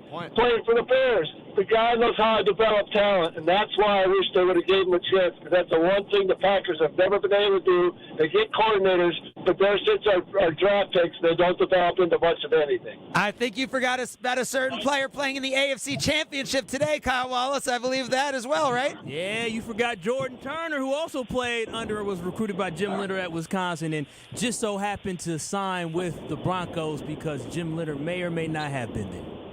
Yeah, that is cool. Thanks for the call, Chris. Thanks for the call, Chris. Great defense of Jim Leonhard, Jason. I assume you agreed with a lot of what you heard there.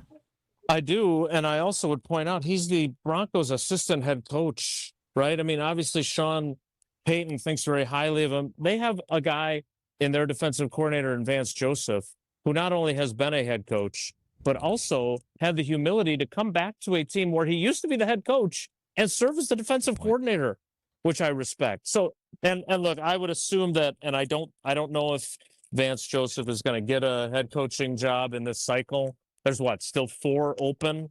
But I would think that Jim Leonhard would immediately be their choice for their next defensive coordinator. We can dismiss my point about Jim Karmazin was simply that I don't think the passion would be quite as intense. But if you have the same resume as Jim Leonhard and what he's done in the NFL, remember, there's also a guy who played 10 years in the league. That has incredible value to players. They have so much, just like with Al Harris, it really is.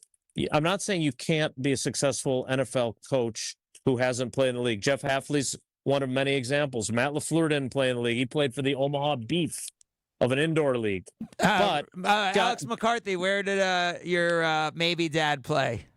You said the college earlier. I don't know what it was. Parker University or something? He played at Baker after playing for the Fighting Artichokes of Scottsdale Community College. That's who I was looking for, Jason. The Fighting Artichokes of Scottsdale Community College, Mike McCarthy.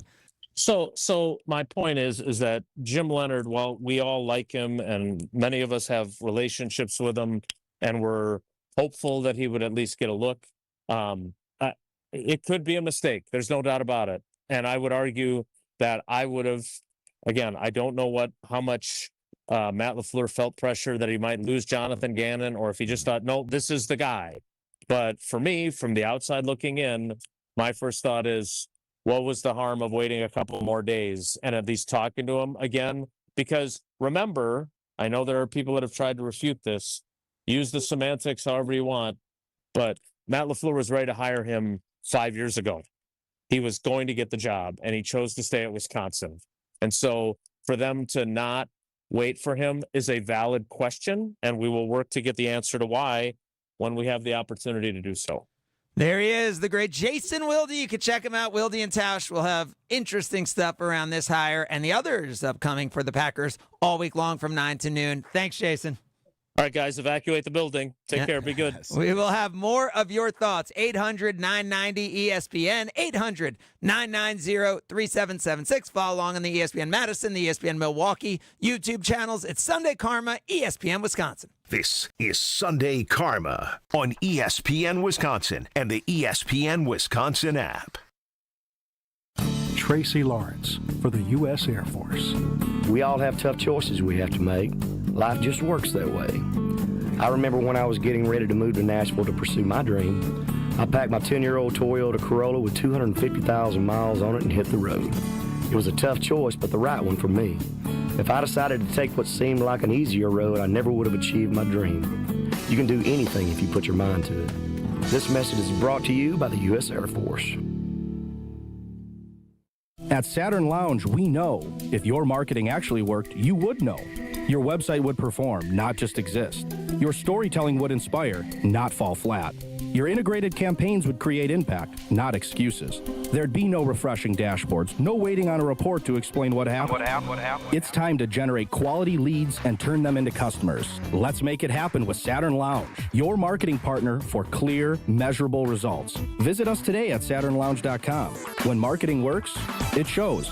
Come grow with us at Glenroy. For more than 6 decades, our family-owned company has built its reputation on quality, reliability, and providing strong career opportunities in our community. As the packaging industry rapidly grows, so does Glenroy. Here, you'll find competitive wages, a clean, modern workspace, fully vested 401k, yearly bonus award, and the chance to build a manufacturing career with purpose. Apply today at glenroy.com/careers. That's GLENROY.com/careers. 4 years, it's enough time to earn a college degree, to serve a full term as a president, to raise a toddler into a kindergartner, to train for something big and become someone new. Right now, Pella Windows and Doors of Wisconsin is offering 0% interest for 4 years, so you can invest in your home and use your hard-earned savings for life's biggest moments. Offering Pella exclusive features like blinds between the glass and customizations to match every home style. We believe in providing our customers with the highest quality products and top-notch service at a price you can afford. Tested, safe, durable, and backed by a limited lifetime warranty, Pella is rated #1 for craftsmanship, innovation, and exceptional design. So aim high and think long-term when setting your New Year's resolution, and imagine what you can accomplish in 4 years when you finance your home project with Pella Windows and Doors Wisconsin. Start your journey today at PellaWI.com. Tired of waking up exhausted? That dad bod weighing you down? Let's get you back to the old you. If your energy, focus, and drive aren't what they used to be, your hormones could be out of balance. At Mentality, we'll dig into what's really going on, then build a personalized, science-backed plan using hormone therapy and peptide treatments to get your brain and your body back on track. So stop telling yourself you're just getting older. Book your appointment now at lowtusa.com. Right now, all new patient labs are covered in your treatment plan. That's a savings of $250. Go to lowtusa.com. Something exciting is happening at St. Kate the Arts Hotel. On the second floor, you'll find the Studio Kitchen and Cocktails, Milwaukee's destination for bold flavors, fresh sushi, seasonal entrees, and cocktails crafted with care. Start your day with a breakfast that fuels you, stop in for dinner that sparks conversation, or linger late into the evening with drinks designed to inspire. With flavors and drinks for every mood, the Studio is the perfect place to gather, celebrate, and connect. Be boldly social. The Studio Kitchen and Cocktails, now on the second floor at St. Kate the Arts Hotel. Life's better with Drive My Way from American Family Insurance, because we know it's more than just a car. It's your escape pod, your adventure mobile, your memory maker. And we help protect the dreams that drive you. Personalize what you pay for auto insurance and you could save between 10 and 35%. American Family Insurance. Get a quote and find an agent at amfam.com. Products, pricing, and availability vary based on the way you purchase insurance and by state. Unsafe driving behaviors may increase your rate. American Family Mutual Insurance Company, SI, and its operating companies, 6000 American Parkway, Madison, Wisconsin. Station updates, show clips, and your place to interact with us every single day just by scrolling through your feed. Follow along on Twitter, Facebook, and Instagram at ESPN Milwaukee.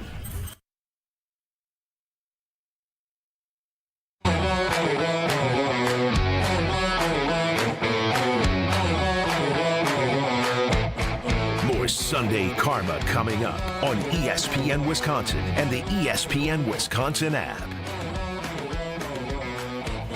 Oh, when I think about my childhood, like probably the signature moment, one of the 3 or 4 things that I looked at as key that changed my childhood, what I did with my friends, what my passions were in life was getting the basketball hoop on the driveway. And Precision Sports is the group to do it here in Wisconsin. They are awesome. I have had them put in multiple hoops now as an adult at my house here in Wisconsin, and they are incredible. They will pick the right hoop. They work with all the brands. They'll figure out exactly what you need. They'll do full installation. They'll paint the court if you need lines on the court, which my mom would not let me do growing up, but she has no voice anymore in what I do at the house. So yes, we do have the lines at the court, including if you want to have a high school line and an NBA line. They'll do it all. The communication's great. They map it out for you. They show you exactly what it's going to look like. And then this is what they do. So, they tell you the strengths of which kind of hoop you're going to use, exactly the padding, everything you need to do it the best, safest way to do it. So, as you're thinking about, the spring and you're thinking about getting outside, how cool would it be if your house is the one that had the basketball hoop up there, that had the basketball court where the adults were coming to play hoops? Go to PrecisionSportsOnline.com and you can get a free quote. They are so easy to work with. Precision Sports Online for my guys at Precision Sports. So we're getting a lot of feedback coming in related to this the head coach of the Arizona Cardinals becoming the defensive coordinator of the Green Bay Packers. Jonathan Gannon. Greg, you were going through the entire Eagles defense. Your whole take is that he might be fine, but he had a Hall of Fame defense that he led to the Super Bowl and then ignored them because he was chasing his Cardinals job and they had a bad game in the Super Bowl. I don't want to completely discount what he did. I just think it's hard to be he was this amazing defensive coordinator.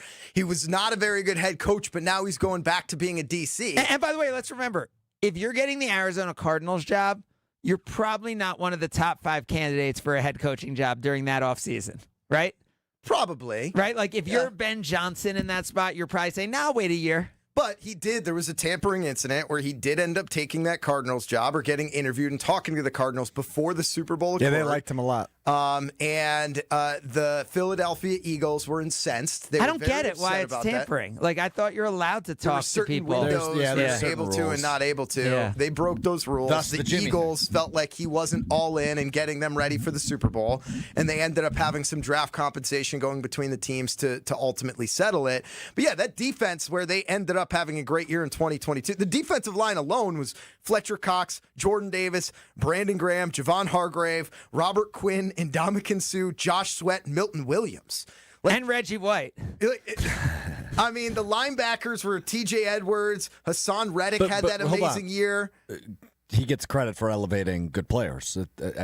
I'm not saying he gets. All right, I'm not taking credit, but it sounds like you're doing the thing where it's he had a great roster. I'm saying that if you were expecting this Packers roster, which I know, there's some really good pieces. They got that Micah Parsons got injured, right? But I think Packers fans would be willing to say they need to bolster things up in the secondary. Definitely, they need to bolster things up in the defensive line, interior. Yeah. Yes, right. So now all of a sudden you're like, well, how are you going to do that with the cap situation? Yeah. You don't have a first-round pick. Right. And the 1 year he's been great as a defensive coordinator was a year where he had a tremendous amount of talent. And I will say this, veteran talent at that. Yeah, that's true. And so I'm not saying he can't do it. I'm not saying it's the wrong hire. I'm saying I personally would have rather taken a chance on somebody that could have brought a little bit more energy and a little bit more newness than recycling a Jonathan Gannon. We want to know what you think. 800-990-ESPN is the number that gets you in. It is 800-990-3776. Let's talk to Frank, who's an accountant. You're on Sunday Karma. Morning, Frank. Hey, Frank. How you doing? Yeah, as Cover 5 champion, I have a higher level of credibility. Yes, you do. Well done. Nicely done. Nobody in this group did a thing in that. Well done. I did get my picks in every single week of the year, and I was not a winner. Good job, Frank. Well, Craig, you were ahead of the other clowns, though. So that is true. ESPN people, it looked like you were the highest. He was. That's true. I was second, though, Frank. Keep that in mind. Just what we were talking about right now, and it related to Jim Leonhard and Jonathan Gannon, is the players or is it the coaches? And at the end of the day, would you guys want an average coach and above-average players, or an above-average coaching staff and average players? I mean, you need them both. You need them both. And to say Jim Leonhard made these guys into NFL players, that's questionable. He maybe recruited guys that had the potential to become NFL players. That I agree with. Same goes for Jonathan Gannon. Now all of a sudden, well, he's not that good because he had great players. Well, which is it? Great players or great coaches? I don't know. It's interesting. A lot of those Badger guys have outperformed their draft position, Definitely. Which to me says there's something about what they couldn't do at the combine, but they could do actually on the field, which speaks to them, their parents, everything, but it also speaks to how they were coached, how they were coached. So I don't think you give all the credit in the world to just the coach, but coaching's got to fit in there somewhere. Yeah, it's definitely part of it, but you got to have the internal guts that make it happen. And I'll say the one thing we've criticized this year, Rashawn Gary, and this is I've had this position all along, not just on him. I think that third contract, it's got to be somebody that you think is a Hall of Famer because they are wired differently than everybody else. And when you give a quote-unquote normal professional athlete the big money, it's not going to work out. We've seen it over and over and over. And for whatever reason, this Hall of Fame type person, they just are different. I think that's a good call. So the money doesn't impact them like the other guys. Yeah, thanks so much, Frank. Yeah, thanks, Frank. Okay. And I think, by the way, people may feel like Rashawn Gary gets too much blame, but when you think about replacement value at his contract, I feel like top 15 paid edge rusher in the NFL. Yeah, that's what I'm saying. I feel like that money, replacement value, you could get similar production at a significantly less price, or multiple players, right? Kingsley Enagbare was better than him at the end of the year. He's still on his rookie deal. So, yeah, you're totally right. Yeah, all right. Continue to take your calls, 800-990-ESPN. It is 800-990-3776. Jonathan Gannon, your new defensive coordinator. And maybe we'll talk a little Bucks at some point along the way. It's Sunday Karma, ESPN Wisconsin. This is Sunday Karma on ESPN Wisconsin and the ESPN Wisconsin app. Experience hot gaming action and a relaxing spa day. Your perfect winter getaway at the island. Book a stay and float package to get both a standard room and a rejuvenating 60-minute float pod therapy session for less than $100. Complement your stay with an elevated dining experience at Horizon Steakhouse and fun on the gaming floor where big wins wait for you. The Island Resort and Casino's stay and float package runs through February. Call 800-682-6040 to book yours today. Certain days and restrictions apply. Hi, this is Michelle Voskel, CPA and team member at the Neal Group. Well, here we are. It is 2026. Remember last year when you said never again? Did it work? You didn't start your business to spend lots of time doing bank reconciliations, cash flow projections, or inventory analysis. Let us help you keep your New Year's resolution to stay on top of your finances and keep your books up to date. Don't do the same thing this year and expect different results. Start the year off on the right foot by calling the Neal Group to help you understand your numbers and make them better. You earned it. We help you keep it. Call 414-325-2040 now to set up a meeting to see how you can make 2026 the best year ever. The first meeting is free. That's 414-325-2040 or visit us at nealgroup.net. That's NEAL group.net. Selling your home during winter may surprise you. Serious buyers are still out there and often more eager to move. Homes get strong offers this time of year, and with less competition, your listing can really shine. I'm Tony Wendorf with Tony Wendorf & Associates, powered by Keller Williams. And I'm Lindsay Bendler. Our team leads with faith, gratitude, and giving back, donating over $200,000 to local causes since 2020. Tony Wendorf & Associates is ready to get to work for you with our white glove selling experience. Just search online, Tony Wendorf. A real estate team that always leads with faith and gratitude. Tony Wendorf and Associates. Hey, this is Homer. You're listening to the home of Marquette basketball. 94.5 ESPN is WKTI and WKTI HD Milwaukee. A locally owned Good Karma brand station. The Homer Hour with special guests every day from 5 to 6. Here's the only question that counts. Everything else is crap. Will and policy be able to walk out on the field with Matt LaFleur as the head coach? The best 60 minutes of your day happens on the Homer Hour. It could get worse, but can you put that guy in charge of the team and give him an extension? Weekday afternoons from 5 to 6 on 94.5 ESPN, the ESPN Wisconsin app, and ESPN Milwaukee on YouTube. Monica, we've got to hand it to you. You and the design team have outdone yourselves. Are you talking about the One collection? Those rings say you are the one. And they say it symbolically. Describe the symbols. Every ring in the One collection should be presented with a special ritual. What would that ritual be? You pick up her left hand and you place a kiss on her ring finger. Rick, you never told me about that part. Then you show her the tiny red diamond, flush mounted inside the ring, that will forever be in contact with her finger. Why is it red? Because that's when the giver says to the one, wherever you go, my heart goes with you. I give you this kiss. I give you my heart. The red diamond is a secret symbol of that sacred moment. The center diamond on the outside of the ring is for the whole world to see. But the tiny red created diamond inside the ring is only for the two of them. The One collection of engagement rings is available exclusively at Kessler's. To find the Kessler's nearest you, visit KesslersDiamonds.com. Ben Brust here for Iron Jock. It's a new year, and that means new goals. If you're still working on your New Year's resolutions right now, congrats! You've officially made it past Quitter's Day. More than 70% of people give up by now, so this is a win. Iron Jock wants to reward you. Now, through January 27th, our listeners can get 30% off any Iron Jock purchase over $75 when you use promo code ESPN30. And you'll also score a free 3-pack of Iron Jock socks, a $25 value. Iron Jock helps you look good, smell good, and keep showing up. Grab the dial and crank it up, baby, because Potawatomi Casino Hotel Milwaukee is spinning its Winning Hits collection. Over the next 3 months, you could win a share of over $1 million in prizes. On top of thousands in cash and reward play, you could win one of 3 new Ford vehicles in the grand finale drawings on March 27th. Just play with your rewards card to earn entries. Press play on the Winning Hits collection, only at Potawatomi. More info online. Must be 21 and a rewards member to play. At Saturn Lounge, we know if your marketing actually worked, you would know. Your website would perform, not just exist. Your storytelling would inspire, not fall flat. Your integrated campaigns would create impact, not excuses. There'd be no refreshing dashboards, no waiting on a report to explain what happened. It's time to generate quality leads and turn them into customers. Let's make it happen with Saturn Lounge, your marketing partner for clear, measurable results. Visit us today at SaturnLounge.com. When marketing works, it shows.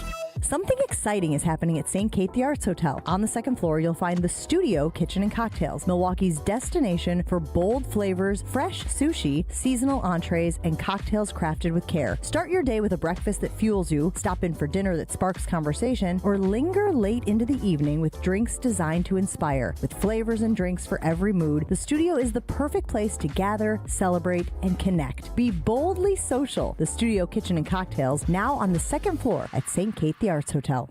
This is Eric Brown, owner of Siding Unlimited, letting you know that Siding Unlimited installs Pella windows and doors. That's right, Siding Unlimited installs windows, and we do it really well, earning the prestigious Pella Platinum Premier National Certified Contractor of the Year award 5 times. New windows, our expert team will deliver on a smooth, hassle-free installation, making you feel proud of calling Siding Unlimited for your window project. What's the next step? Call 262-567-4513 or go to sidingunlimited.com. Jen, Gabe, and Chewy. Give me your biggest takeaway. 1. Oh, number 1? Yes. With the bullet, it's not even close. Micah Parsons is the guy we thought he is. On 94.5 ESPN, the ESPN Wisconsin app, and ESPN Milwaukee on YouTube.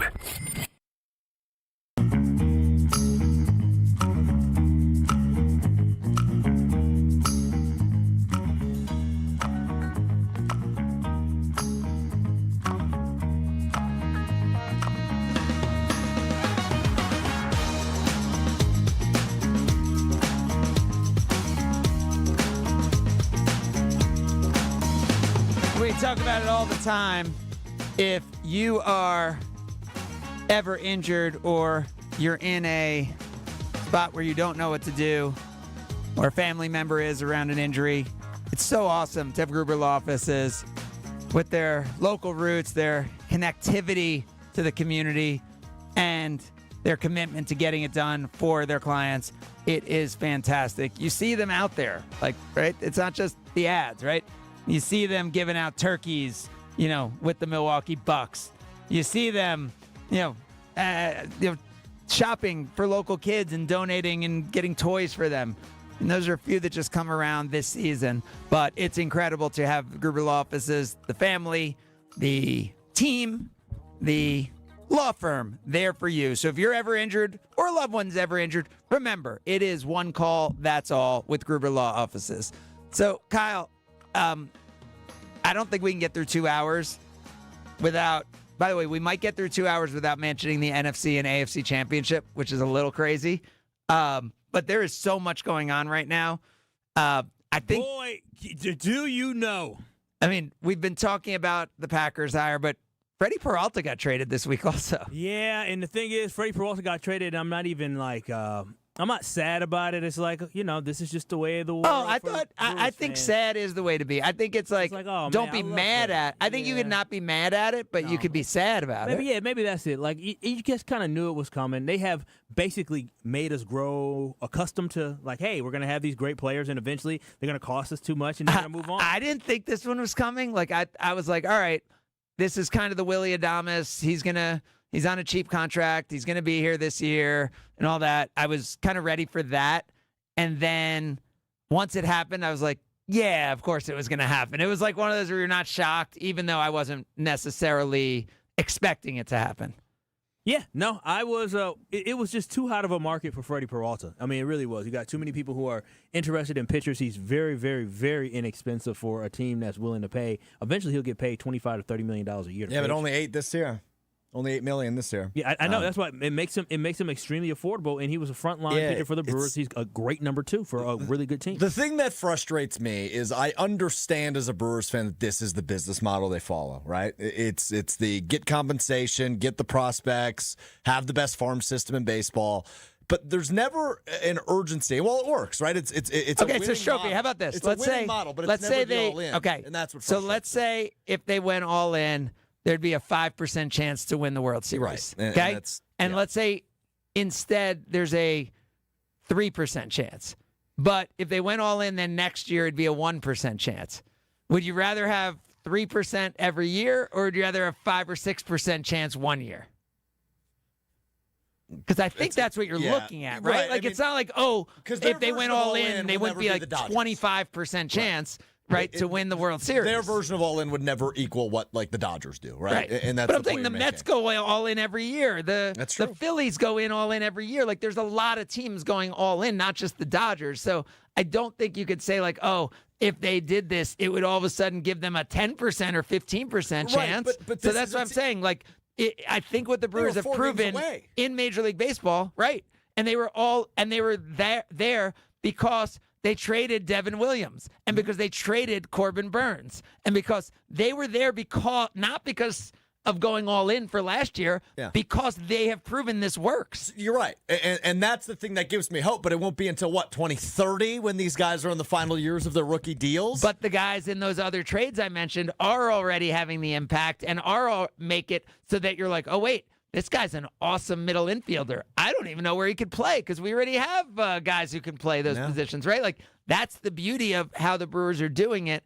And, and the fact that they got through last May when 10 pitchers were legitimately injured at the same time says to me that the way they're doing it really works. Yeah, and it's by no means an indictment on the job Matt Arnold has done, because he's been excellent, right? You and I would be in total agreement on that. He's been excellent since taking over for David Stearns. But I guess when you win 97 games, when you're in the NLCS, you set a franchise record, you have an unbelievable year. I just still struggle with the idea of trading your most consistent best pitcher. Hey, Quinn Priester won every single game. I think that's consistency. Let's talk to James, who's a business consultant. You're on Sunday Karma. Morning, James. Oh, you guys pivoted to Brewers on me, but I guess I called in to talk about Gannon. We're still talking about Gannon. We're still talking Gannon. Come on now. Well, good. Maybe this will go with the theme of my call. I think, I hear a lot of people, of course, we love hearing perspectives, and I've heard a lot of negative perspectives on the Gannon thing. He was, and there's a lot of positive ones too. He was high on my list of a guy I wanted. And here's why. Is Craig, building a business, right? Yep. What's something that sometimes happens is businesses have to reorganize. So what happens when you take that star salesperson and move them to a manager? Sometimes, they don't work out as a manager, or that role just wasn't right for them. And then you reorganize and that person goes back to sales. They can still be just a rock star at sales. I see that a lot with coaching in the NFL, it seems. Now, there are reasons why someone could fail as a head coach or not do well. But we already said it. Let's be honest. There's some organizations, the Jets, the Cardinals, right? You're not set up for success when you go there. But to get to see the vision and get to see what it's like and experience the crazy headache of being a head coach versus a defensive coordinator, not saying defensive coordinator is easy by any way, shape, or form, but head coaching, obviously a much different boat to tackle, right? I think that vision and experience had also being handpicked by one of the best GMs in the game, Howie Roseman, to be a defensive coordinator at the time.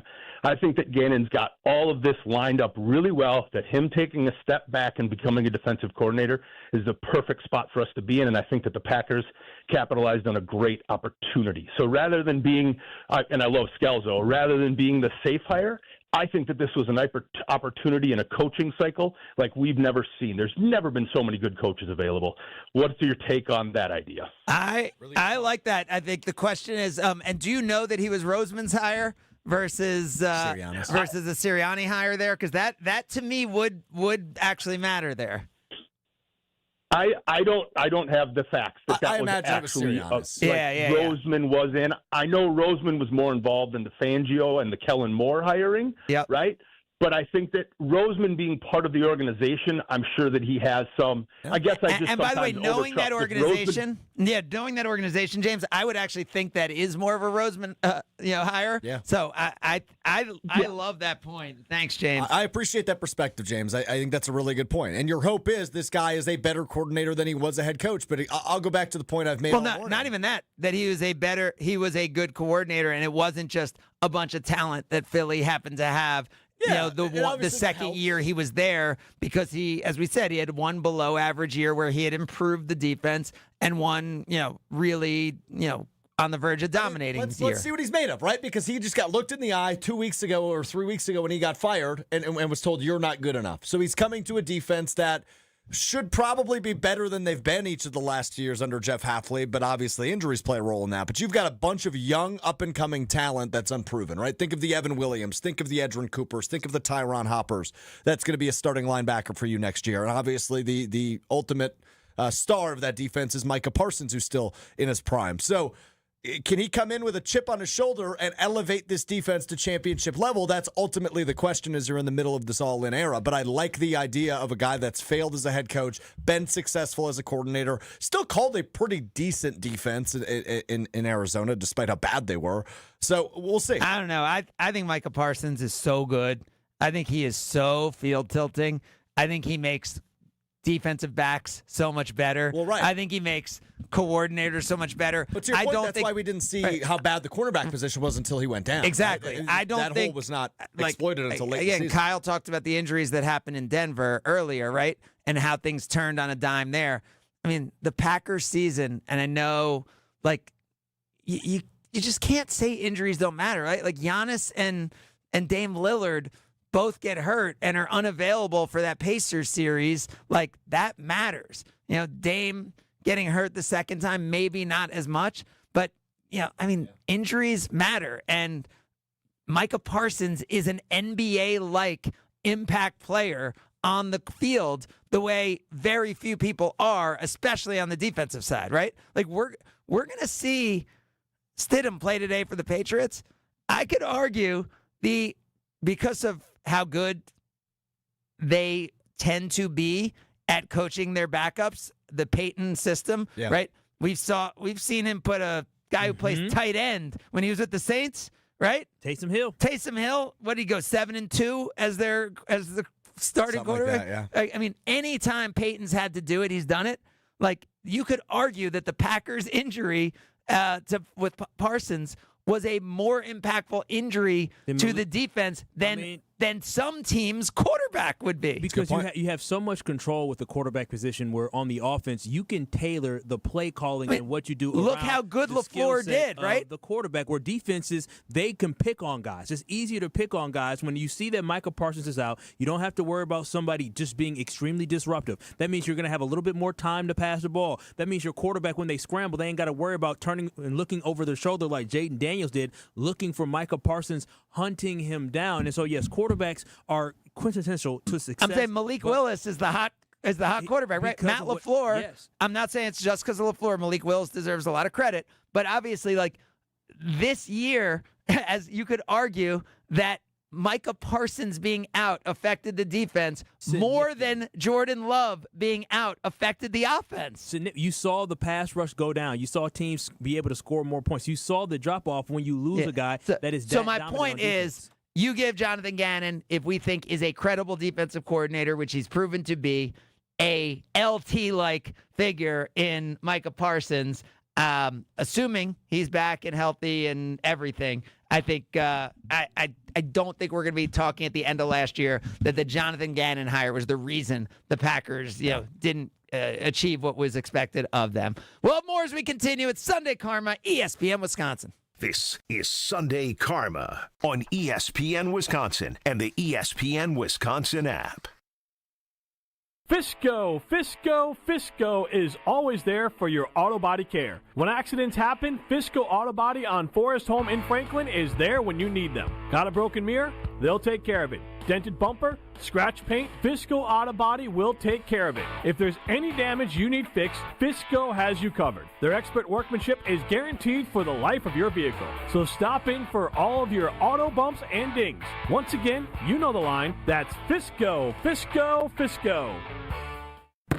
Hey Tom, I want a new hoop for the kids. Any ideas? Yeah, I got mine from Precision Sports over 10 years ago. They helped me choose the right hoop, installed it, and even painted my court lines. Nice. How do I reach them? Easy. PrecisionSportsOnline.com for a free quote.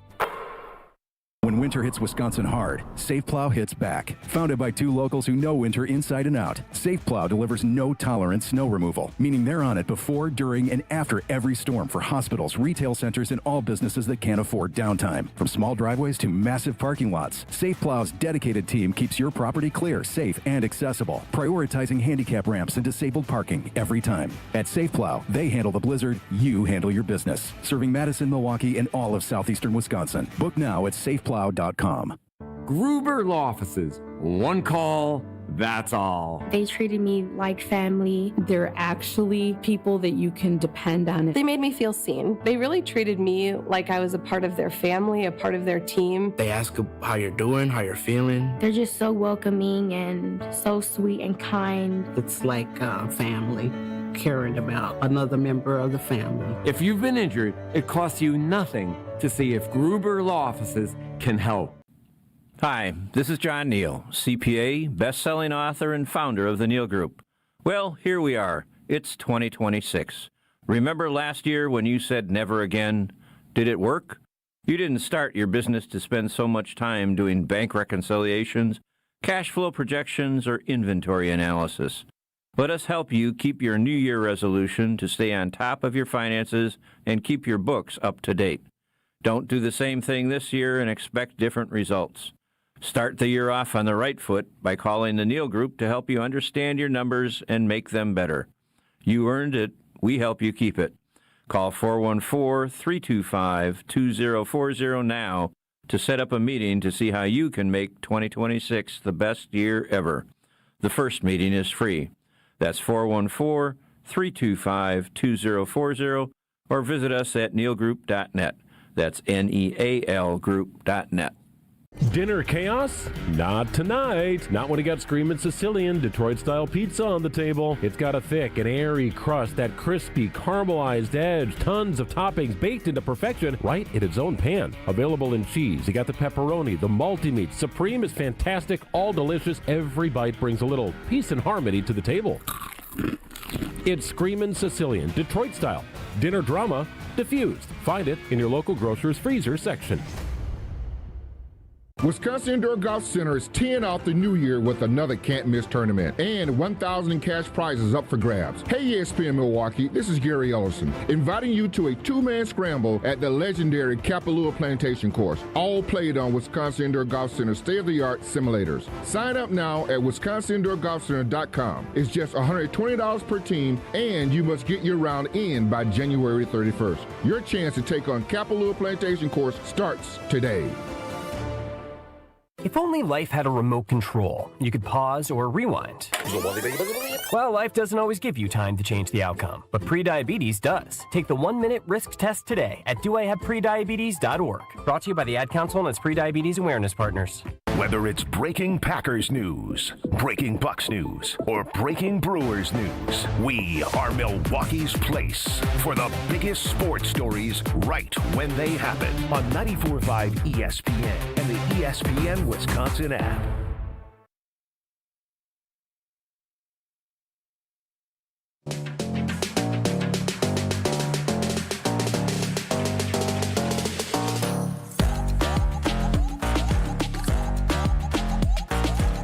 Sunday Karma continues with you, 800-990-ESPN. It's 800-990-3776. I was listening to ESPN West Palm this morning and heard Mad Dog Russo on there say that today's the most football day of the play, because the Super Bowl is all the other stuff. Right. But this, you get the 2 championship games. I really think this is one of those signature days. So excited for Stiddy to shock the world, baby. Yeah, we have talked nothing about these 2 games, and it's bizarre to think about in a world where all we talk about are quarterbacks. Good point. That if we had gone into the year and we were doing our quarterback rankings, yeah, Stafford's the only one that Stafford would have been where though, 9 or 10, 6, 7. Yeah, you think? We did it, didn't we? Well, he falls on the list because he's pushing 40. He's that's what I'm saying. There was so much offseason. But when we were doing it for this year, his health and all that, I feel like he was probably 10th or 11th, maybe in that 8 to 10 range. Yeah, and to think that none of those quarterbacks above him made it, that the 2 MVP candidates, are there, right, which makes sense, but that they're joined by, Stidham and Sam Darnold. Matt Arnold and Sam Darnold, they're rhyming, kind of, is wild as we get ready for today. Of course, I know everyone will be locked in at 6 o'clock tonight as Cooper Flagg and the Dallas Mavericks, fresh off a tough loss to the Lakers, come to Milwaukee to take on the Milwaukee Bucks. We've talked about the Freddie Peralta trade. Been lovely over there. But today, the majority of our energy is going toward the Green Bay Packers and their signing of a defensive coordinator in Jonathan Gannon. 800-990-ESPN. It's 800-990-3776. We may not have a chance, so I guess you groaned, Kyle. Let's get your Bucks. Let's get your Bucks thoughts in here. I just have groans only because it's just been such a rough year, and I've been trying to tell people that the writing seems to be on the wall when it comes to Giannis. I really think that at this point, John Horst and the Milwaukee Bucks organization have exhausted all avenues. They continue to try to build around Giannis, but it just has not been successful. And I know there's some things they could potentially do in the offseason again to try to make it happen. But when they stretched out Damian Lillard the way that they did, where is it $20 million for the next 4 seasons? $22 million.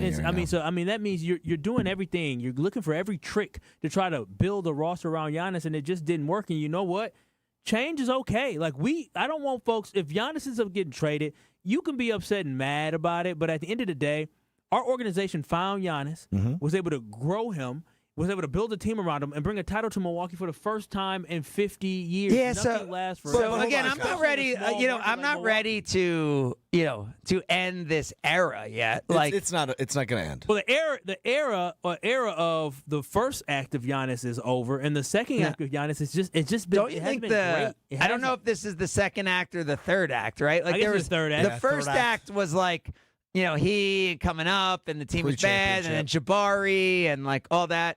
And then I don't know if Drew and like Brooke and like all that was the second act. Sure, yeah. And then the third act was Dame and kind of through this year. So we're in the fourth act. This is the end. I think this is the end of the third act. I think this is the end of the third act. And as you think about what the fourth act is, I went from thinking Friday night as I was sitting there, wow, this is one of the least inspiring efforts I've ever seen, to thinking it was one of the most inspiring efforts I've ever seen, because not based on what happened in the last 10 minutes and 30 seconds, but based on the fact that Giannis, what he was playing through that entire game, like we saw it in warmups, we saw it throughout the game. If you were watching really closely, you could tell something was off and something was wrong with Giannis, and he wasn't exploding.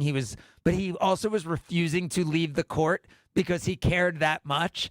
And to me, to see him push it all the way to the end that night, and to see, and I know the Denver Nuggets were without 7 of their best players, not like 1 or 2, not just Jokic and Jamal Murray, 7 of their best players. And to me, I don't think it was acceptable to give up 102 points to that team, right? Like, I do think the defensive effort should have been better, but I think it just was emblematic of Giannis's will to compete, will to win. And I believe there are a bunch of moves that can be made with this roster to make it really competitive and a championship roster in the future. I think this year, the Bucks have a first round, either, and I said it on Jen Game and Chew, either the Bucks are going to make the playoffs, which feels almost miraculous right now, which would mean getting into the play-in, winning 2 games in the play-in, and it would be an incredible ride. And if you've done that, then hey, you have a chance against anybody in the East, the way the East is built this year. And if Giannis is playing well enough to win 2 play-in games, so that's an exciting scenario.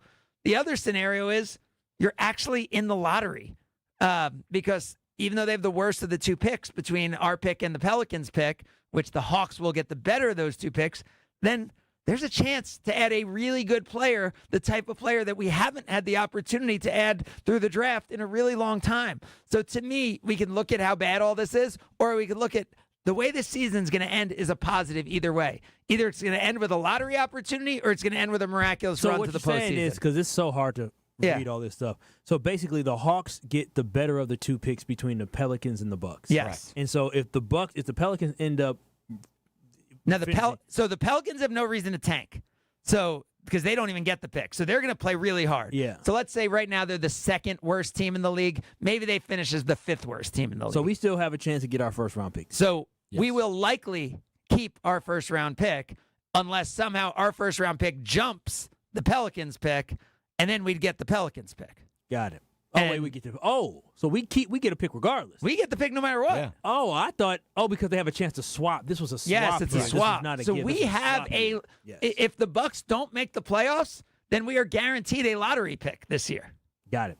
So I'm saying great, root hard every single night for the Bucks, because if we can miraculously make the play-in, make the playoffs, it's awesome. If you make the play-in and lose, you win 1 play-in game and then lose, you're still in the lottery. That's what happened to the Mavericks last year. Right. And they ended up with Cooper Flagg. Now, we're not going to end up with the number 1 pick, because if we get the number 1 pick, that goes to the Hawks, and we would get the 2nd pick in the lottery. But there's still a chance to add a level of talent that we have not had in years to this team. So, and there are other opportunities to upgrade this roster that are not about mortgaging the future. Now, they may be about taking on some contracts that aren't desirable, but we've seen this team's willing to commit. All right, we'll have more, and we'll talk about the playoff championship games today as we continue. It's Sunday Karma, ESPN Wisconsin. You're listening to Sunday Karma on ESPN Wisconsin and the ESPN Wisconsin app. For 75 years, the Muscular Dystrophy Association's voices have thundered through the halls of Congress. For 75 years, we've willed the impossible into existence. For 75 years, the MDA community has pushed the science, shifted the narrative, and established the field of neuromuscular medicine. And until that day, when this is all a thing of the past, you couldn't stop us if you tried. Join us and celebrate 75 years of breakthroughs at MDA75.org. Rock a big win this January at Potawatomi Casino Hotel Milwaukee. Don't miss your chance to win a share of $60,000 in prizes every week. Just play with your rewards card for entries. Prize drawings on Thursdays. Plus, your January drawing entries all roll into an even bigger prize drawing in March. Rock on all month long, only at Potawatomi. More info online. Must be 21 and a rewards member to play. This is Eric Brown, owner of Siding Unlimited, letting you know that Siding Unlimited installs Pella windows and doors. That's right, Siding Unlimited installs windows, and we do it really well, earning the prestigious Pella Platinum Premier National Certified Contractor of the Year award 5 times. New windows, our expert team will deliver on a smooth, hassle-free installation, making you feel proud of calling Siding Unlimited for your window project. What's the next step? Call 262-567-4513 or go to sidingunlimited.com. The only thing that tops our selection is your savings discount liquor. According to Time magazine, Gen Z is drinking 20% less alcohol than all previous generations. Hi, this is Marie from Discount Liquor. Over our 65 years in business, we've stayed up on all the trends, where you'll always find 2,000 varieties of beer, 4,000 types of liquor, and over 8,000 wines. We now also stock over 100 varieties and growing of THCA, CBD, and Delta-9 non-alcoholic specialty-infused drinks. So whether you're experimenting with the latest wellness trend, or you just want something in your fridge that your college kid can call you cool for, come check out our expansive selection. And while you're at it, you do deserve that bottle of bourbon. Discount Liquor in Milwaukee on 51st in Oklahoma and in downtown Waukesha on Barstow and Maine. The only thing that tops our selection is your savings discount liquor. And visit us online at discountliquorinc.com. What's better than cheering for the Packers with an ice-cold beer in your hand? Cheering for the Packers with an ice-cold beer in your hand that you got for 10% off. And when you get Packers checking from Associated Bank, you get even more. Like 10% off food and 10% off drinks on game day. Like that ice-cold beer in your hand. Plus 15% off Pro Shop gear. Only with Packers checking. Associated Bank. Bank of the Packers. Learn more at associatedbank.com/Packers. Member FDIC.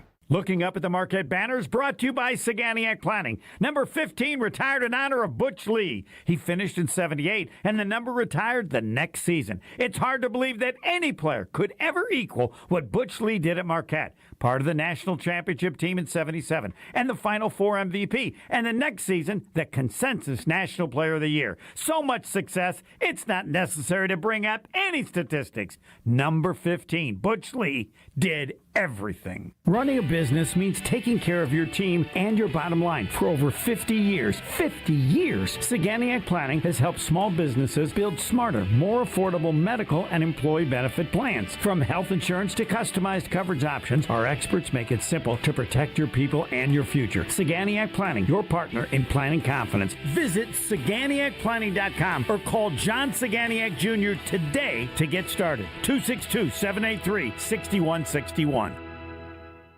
Hey, it's Rich Eisen. Tune into The Rich Eisen Show weekdays from 12 to 2 right here on 94.5 ESPN. You're listening to ESPN Milwaukee on 94.5 ESPN and the ESPN Wisconsin app. It's that time. Yes, it's finally here. Craig makes his picks of the week. You can bet the house on it. Picks of the week on Sunday Karma with Craig Karmazin. Presented by Palermo's Pizza, Wisconsin's hometown pizza. Can't wait to see what happens next. On ESPN Wisconsin and WisconsinOnDemand.com.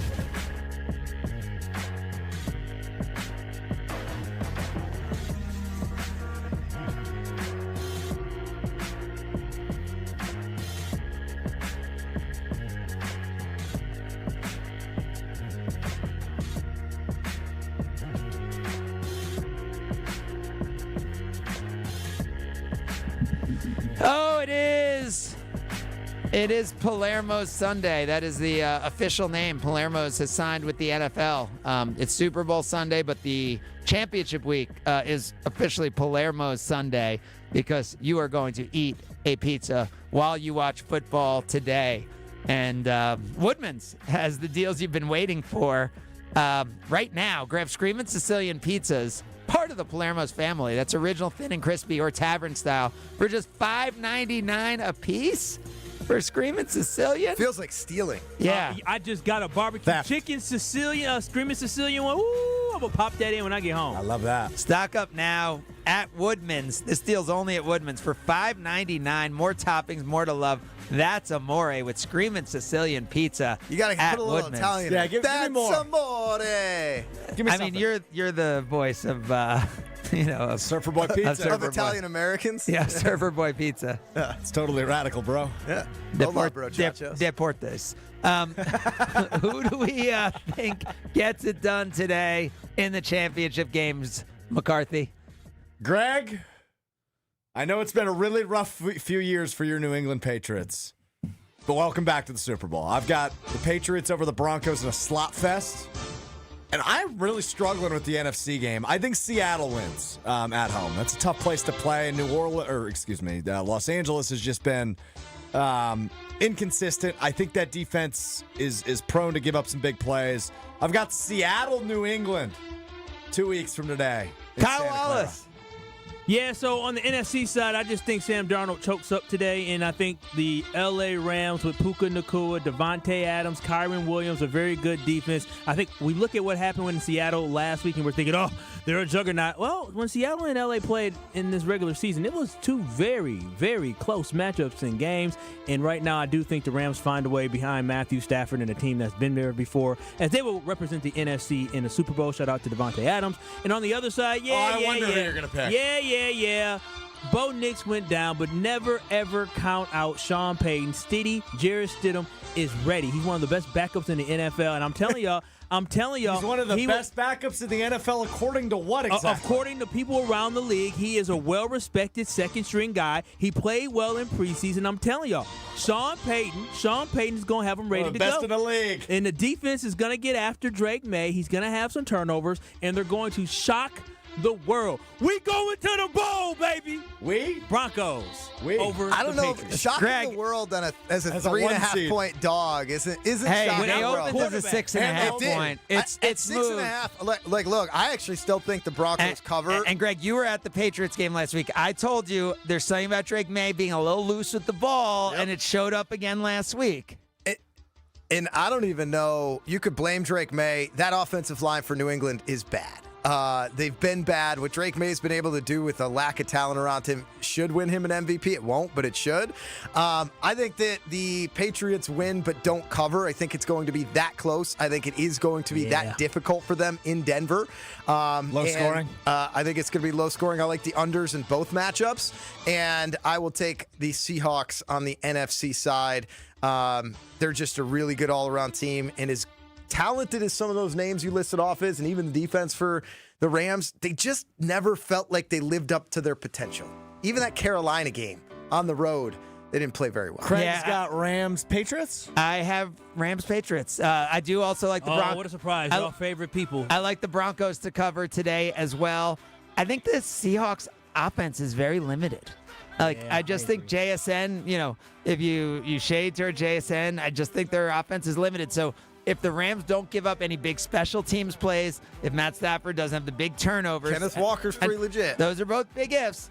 I think the Rams get it done today. Yeah, let's go. Great football today. Regardless of what happens, everybody Best football day of the year. Biggest game of the day happening at Fiserv Forum as the Milwaukee Bucks take on the Dallas Mavericks tonight. So, Bucks.